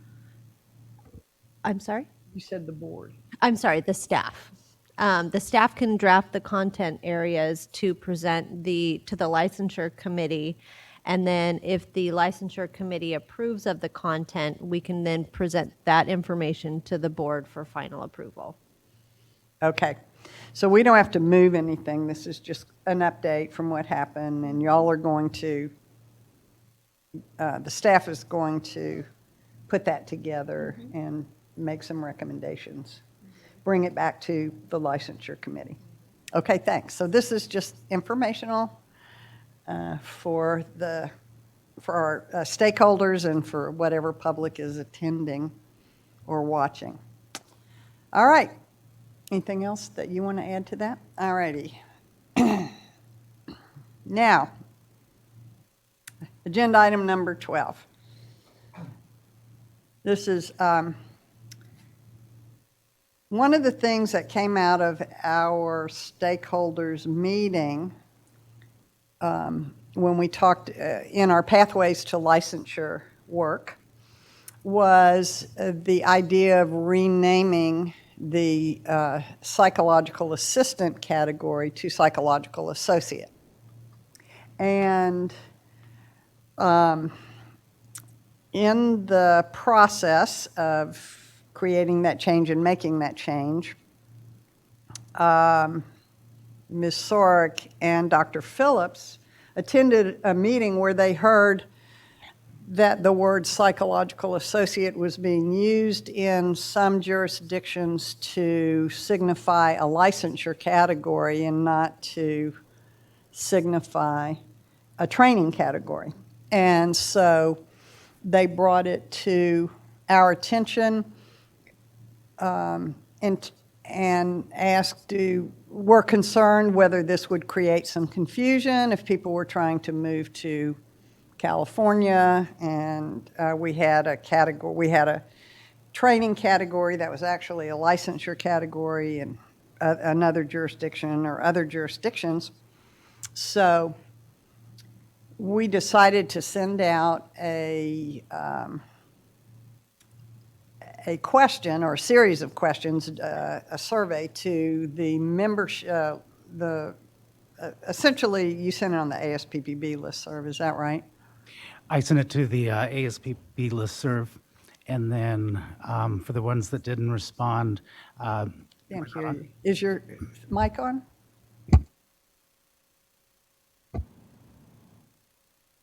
Can you hear me now? Okay. It was green before, but so yeah, I sent out the message to the ASPP listserv, and then for the ones jurisdictions that didn't respond, Mr. Gage and I called the other jurisdictions. And the responses that they sent are in the agenda book, or in the agenda As the hand carry materials, item. right? Right, as the hand carry item. As a hand carry item. Okay, thanks. And so what we need to do now is to consider whether we want to keep on with the term psychological associate or go back to psychological assistant, or reconsider the name of that category altogether.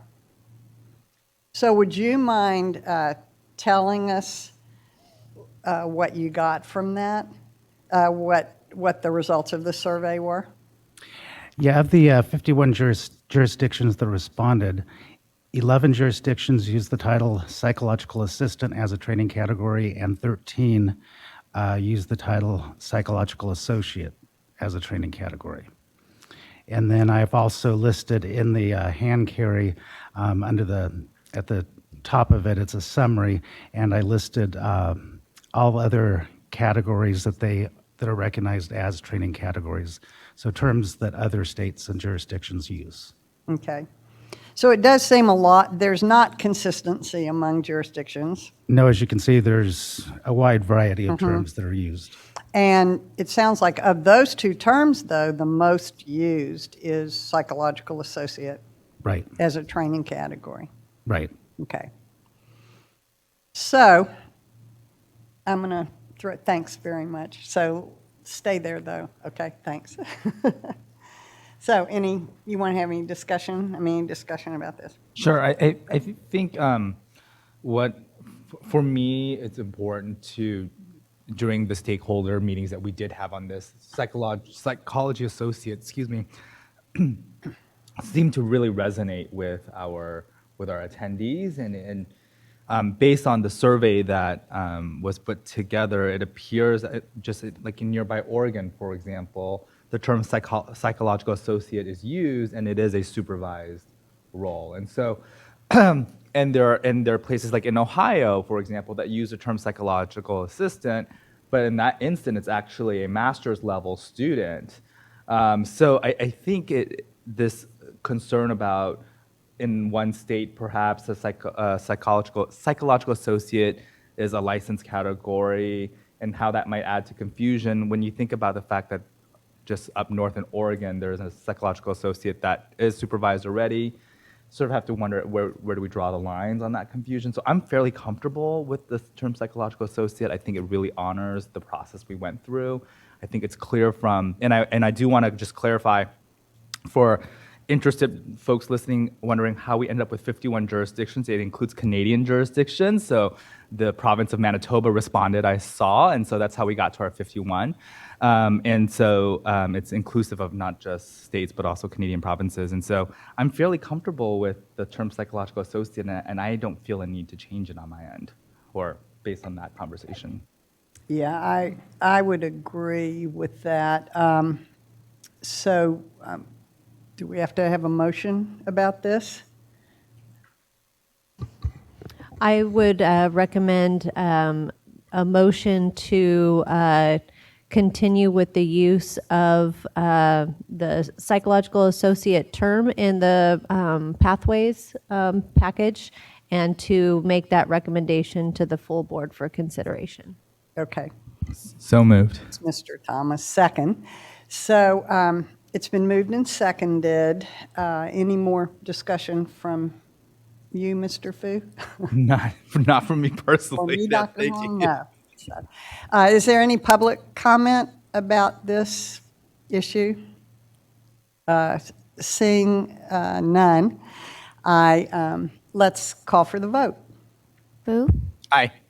Horn, Aye. motion passes. Okay, so it passes, and we're going to bring that recommendation to the board. All right. Here we are here with the issue that we've talked about. I think we also talked about it yesterday at the supervision meeting. And this has come up at a previous licensure committee meetings and at a previous board meeting about the process, developing a process for how to resolve a discrepancy between a weekly log and verification of experience form when there's a difference between those two, and but also when there's a difference between a supervisee and a supervisor, right? Between the materials that they're keeping for the board. So it's the discrepancy in hours, I think we were specifically talking about. So we had asked staff to come up with some ideas about that, and they the staff and legal counsel met together and came up with 3 possibilities for us to consider, and are recommending the third option as how we should move forward. And so that's what I want to open up for discussion with us first. Yeah, before we, I'm so really thoughtful. I think this is one of those situations where it was really great to get that public comment, and then for us to take it back and figure out a solution Yeah. forward. And really appreciate the work into this. And curious, Ms. Chung, if you could actually just walk us through the 3 recommendations.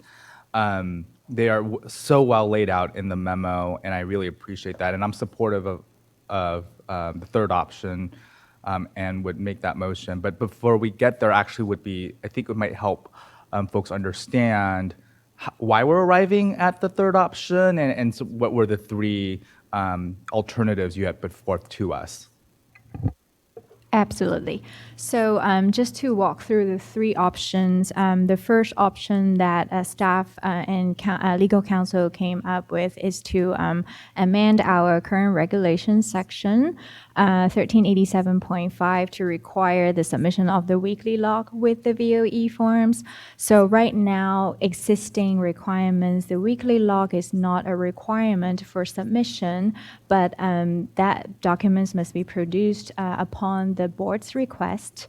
So that's why, so we're making that recommendation possibly to include more specifics, such as what happened, like determination point would be, hey, you know, if the hours is deemed to be unsatisfactory for that week, would any of the supervision hours be counted? So then we will have to rely on the committee to provide us some policy guidance if going with that recommendation, option 1. So option 2 would be to mandate the completion of the weekly log as part of the face-to-face supervision component. So as you know that currently for trainees accruing hours, they are required to have that face-to-face weekly supervision. And then the regs doesn't really specify what needs to be done at that supervision. So we also may think maybe that's a good idea, considering some comments from the last board meeting, that maybe it's a good idea to incorporate that weekly log component during their face-to-face supervision. So that was mostly based on incorporating public feedback as a recommendation option.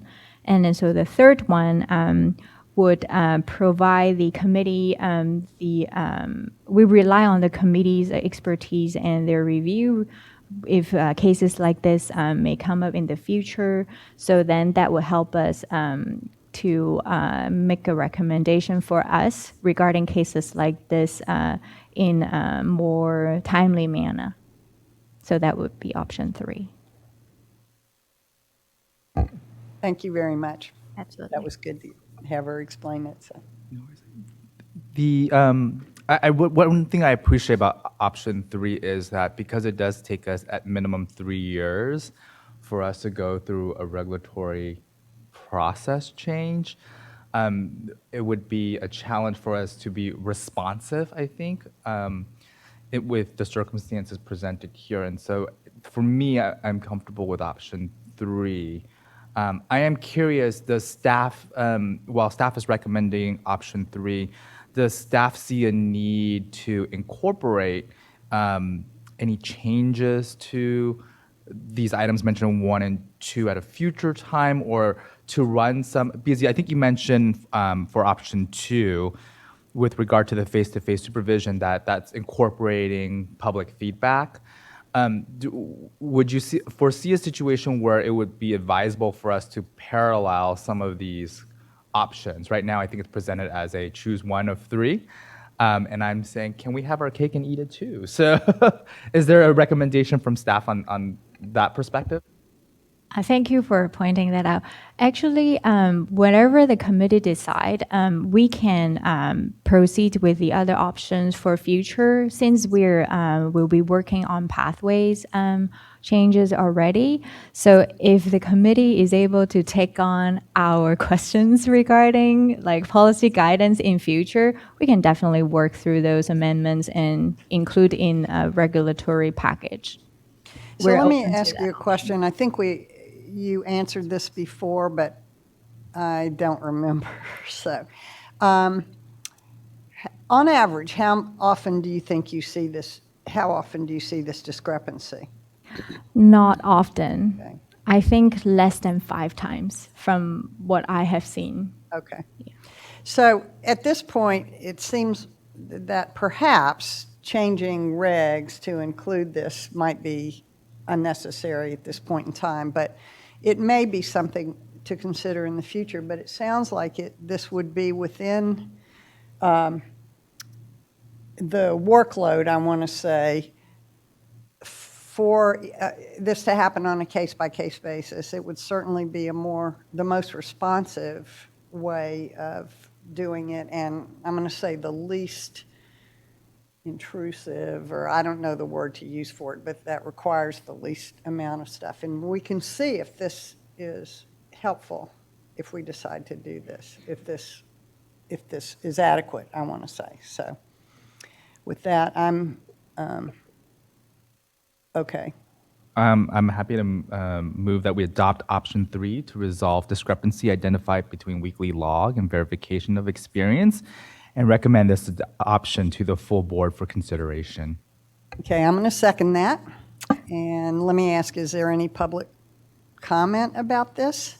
Okay, I just seeing want to none. make one quick I'm comment, sorry. Dr. Horn, Oh, I'm sorry. which is that I think this is a perfectly appropriate way to go. It's just without regs, just understand that you can't ask the applicant or require the applicant to provide or the supervisor to provide any particular specific information. It's just whether or not they have information that is relevant, but that you wouldn't have the ability to say, well, you have to do it in a particular manner. Right, right.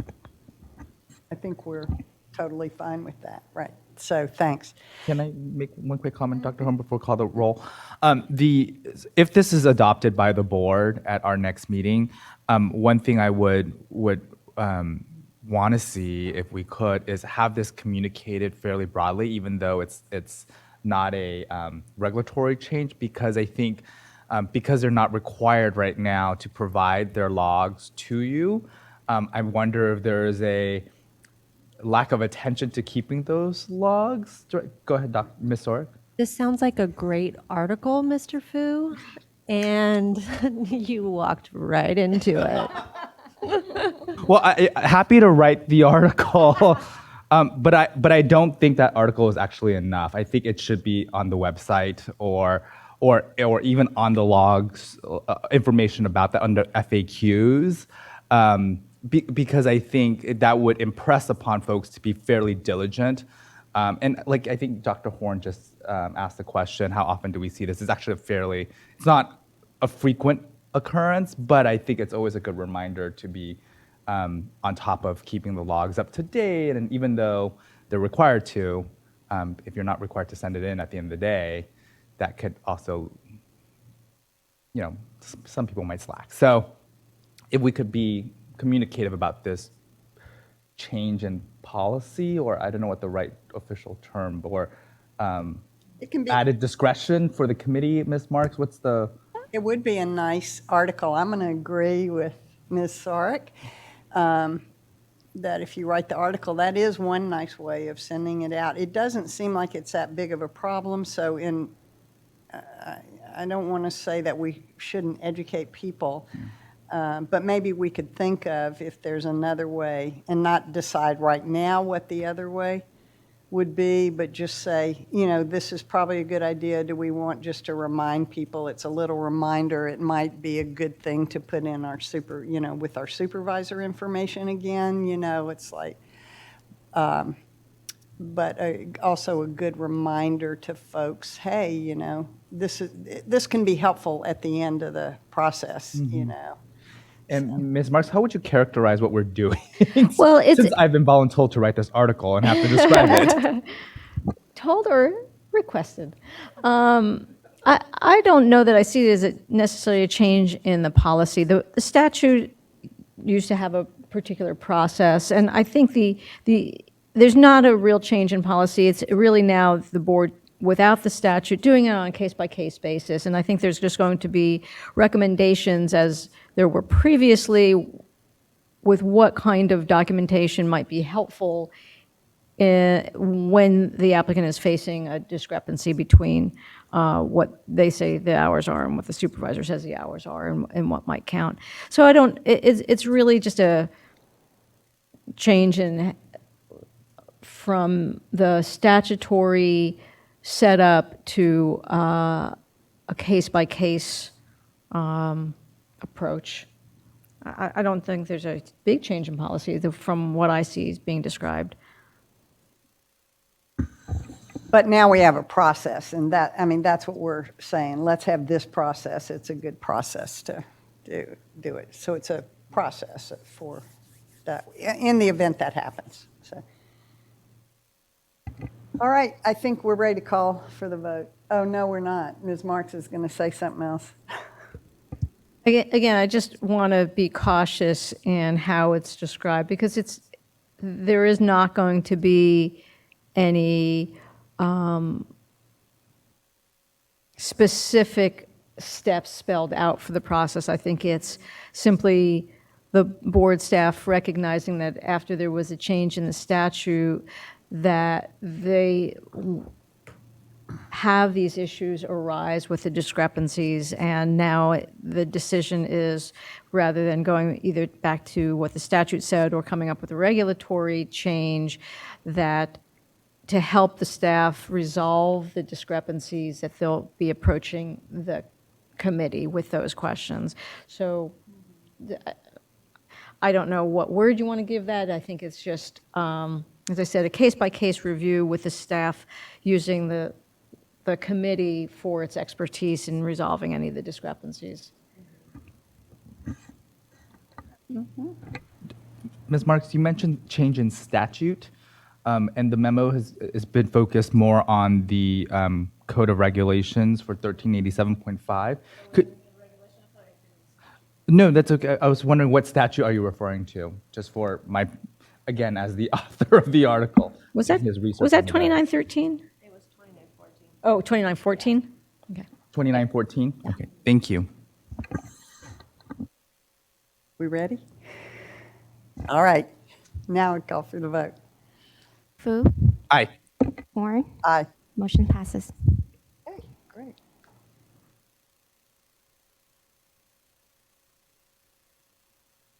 All right. This is agenda item number 14. This is about seeking a statutory change that would allow the licensure committee to meet in closed session to make final licensure determinations.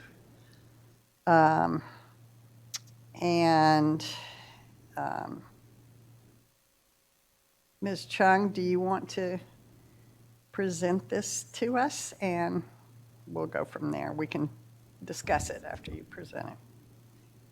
Sure. So the staff has met with legal counsel regarding this matter, and really we appreciate counsel's assistance on this. So we are recommending, actually we wanted to provide an avenue for the licensure committee to make final determination based on these extensions requests that currently being reviewed in closed sessions during committee meetings. And then once the committee make a recommendation, it will be brought up at an open board meeting for the board members to deliberate and vote on. So oftentimes there is like a gap in between our committee meetings and board meetings. So we wanted to provide an outcome or a response to applicants or registrants a more timely response so that they don't have to wait, maybe based on waiting for the hours to be accepted for the licensure application so that they can take the examination and things like that. So that's why we are suggesting this item for consideration. So how would this, if we propose the statutory amendments,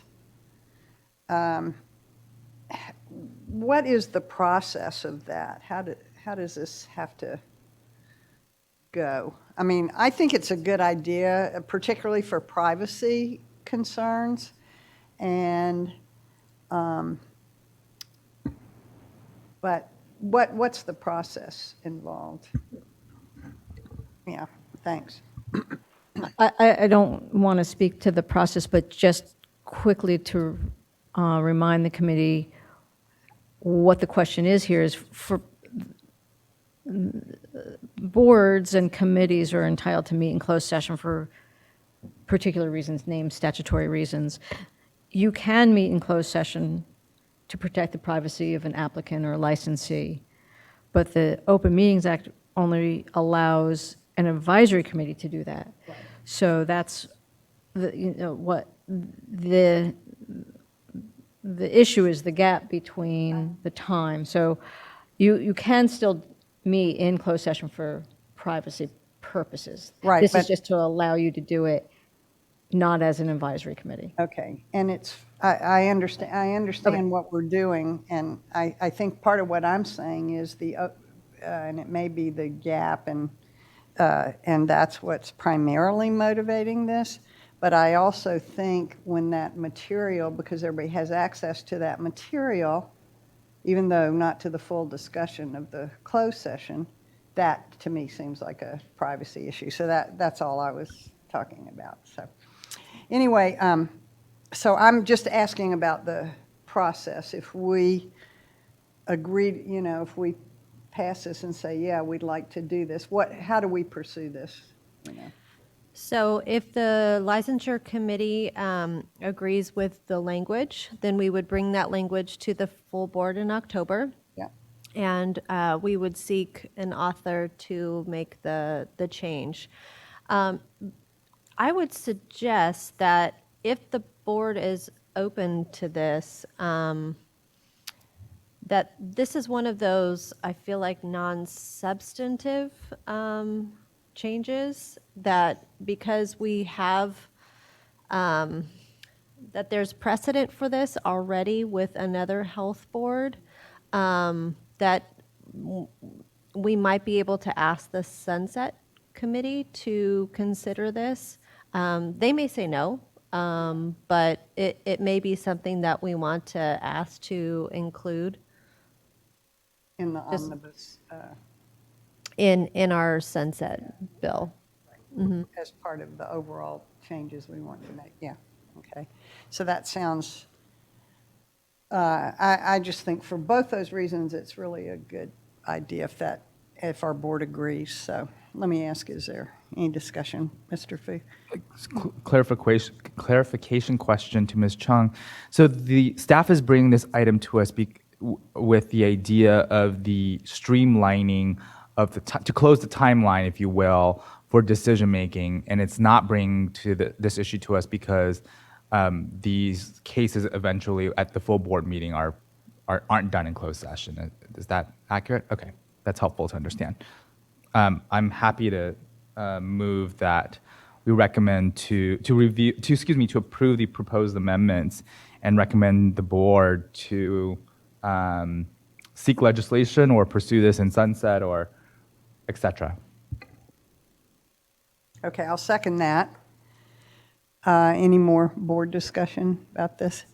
Is there any public comment about this? Seeing none, let me call for the vote. Fu, Aye. Horn, Aye.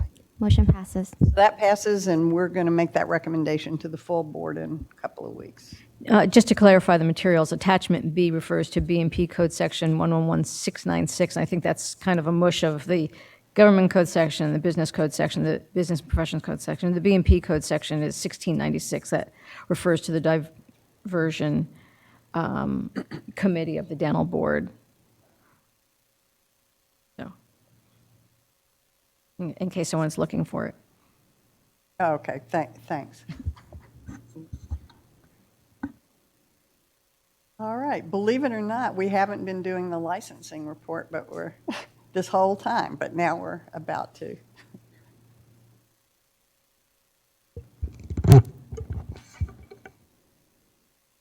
Mike from the Board of Psychology. So for the licensure, the licensing briefs, the licensing report, there's nothing much that has changed. However, for one of the parameter, if you look, can you hear me? Okay, maybe I just have to talk closer to the mic. Okay.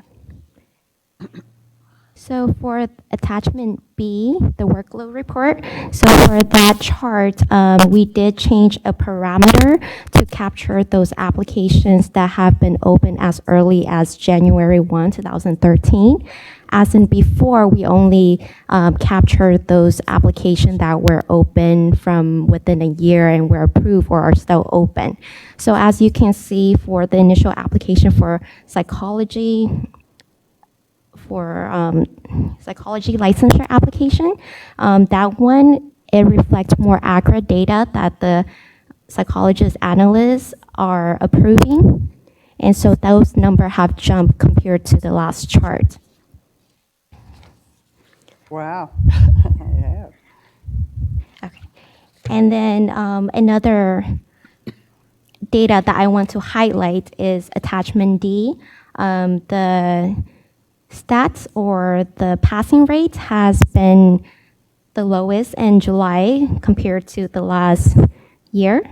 And I don't have a reason why, but for the passing rate in July for the examination for professional practice in psychology, that's at 34%. And for first timer, that's the passing rate is at 61%. However, for the California Psychology Law and ECDEC exam, those stats, it has increased from the last couple months.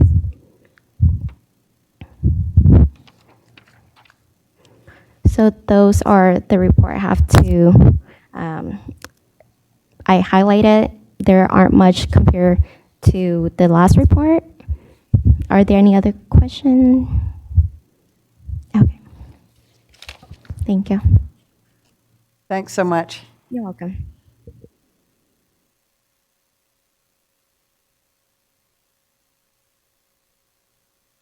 All right, item number 16, revisions to guidelines that we've given staff in terms of reviewing the request for extension. Request for extension of 1391.1 and 1387. So we've given the staff some guidelines that they can review request for extension to earn hours, SPE, and if the requests fall out of those guidelines, and they bring them back to the licensing committee. So now y'all are requesting revising the guidelines. So let me ask you, Ms. Chung, to talk about what your request is, if you will. So provided in attachment A on page 74 of your materials. So that was the existing guidelines that the board has approved in 2016 May. So in attachment B, which is the page that follows, is the proposed revision guidelines. What we have done here is to include some explanation of what kind of requests can be made regarding extension. So namely would be the 72-month limitation for psych assistant registration, the 30-month to accrue pre or postdoctoral experience, or the full 16-month limitation to accrue the 3,000 hours of postdoctoral experience. And then we also included submission guidelines because we have received questions from applicants or registrants asking what they can do. So we figured that, okay, we should include some simple instruction for them so that they're able to review and know what the expectation to be, how to submit such a request. And what to be included to support their reasons for the request and to explain why they need that, why the request is necessary. And then we also incorporated the existing review guidelines in the part of the revised version, as you can see on the on attachment B. And then so that is the materials for the board, for the committee's consideration. Thanks very much. Any discussion? More of a question. What's the distinction between medical form and medical documentation? So that was the existing guidelines that I have inherited. So we have been interpreted that as any documentation that the app requester provide to us. So there's not like a one format or one requirement of what that has to be. So I think it's more like a general term, anything that they can provide to us for consideration. And those two items have now been incorporated as medical letter. Is that correct? Correct. So we want to keep it general because I had some confusion regarding that myself. Okay. Thank you. Good question. I also like the fact that you've added here at the bottom under after reasons for extension, you've got, for your information, the intent for a psychological assistant registration is, what it's for and stuff, and I think that's can be really helpful to some of the requests that we're receiving. So anyway, any further discussion or anything? No, I just would move that we approve the attachment B and recommend to the board that we adopt the revised guidelines as written. And I'll second that. So any more discussion for you? Okay, is there any discussion from the public? Seeing none, let's call for the vote. Fu? Fu? Aye. Horn? Aye. Motion passes. Thank you. All right, the continuing education and renewals report.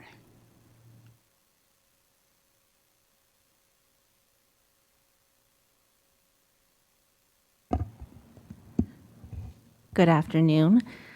So for the continuing education audits, the audits for January 2017 through December 2017 have been sent out. And to date, the pass rate is 81%. I do have a couple that are still pending, but it's only 11%. So 81% sounds like what the true number would be. And then audits for January and February and March 2018 were sent out on August 12, 2019, and the due date for that is October 12, 2019. For January 2019 through August 2019, an average of 889 renewal applications were processed each month, and more than half renewed online. So that is really great. The processing time is much faster. It's 2 to 3 days as opposed to the 6 to 8 weeks if you were to mail it in. And then I've also included the pass and fail rates for 2014 and 2017. And over the past 3 years, the pass rates have been over 80%. And for the second audits, pass rates has also risen.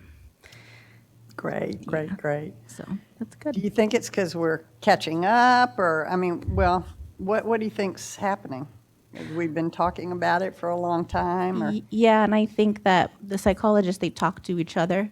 So the information that the board provides, like in articles and on our social media, and then also when I speak to them or the, staff speaks to them, they disseminate that information with each other. That's what I hear a lot. Like they hear it from other psychologists.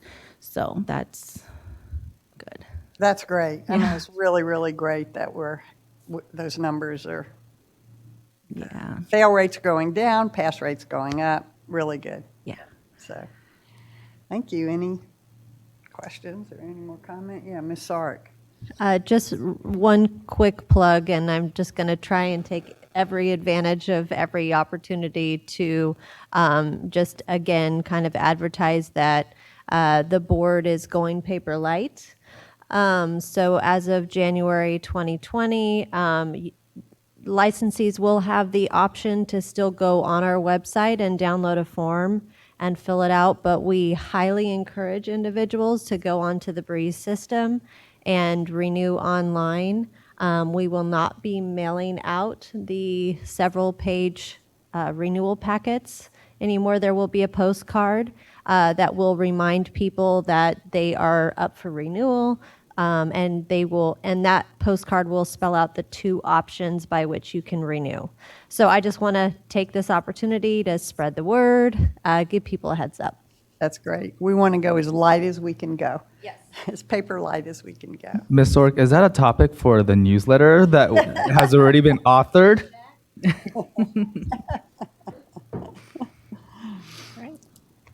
All right. I think this brings us to the close of our agenda. Amazing.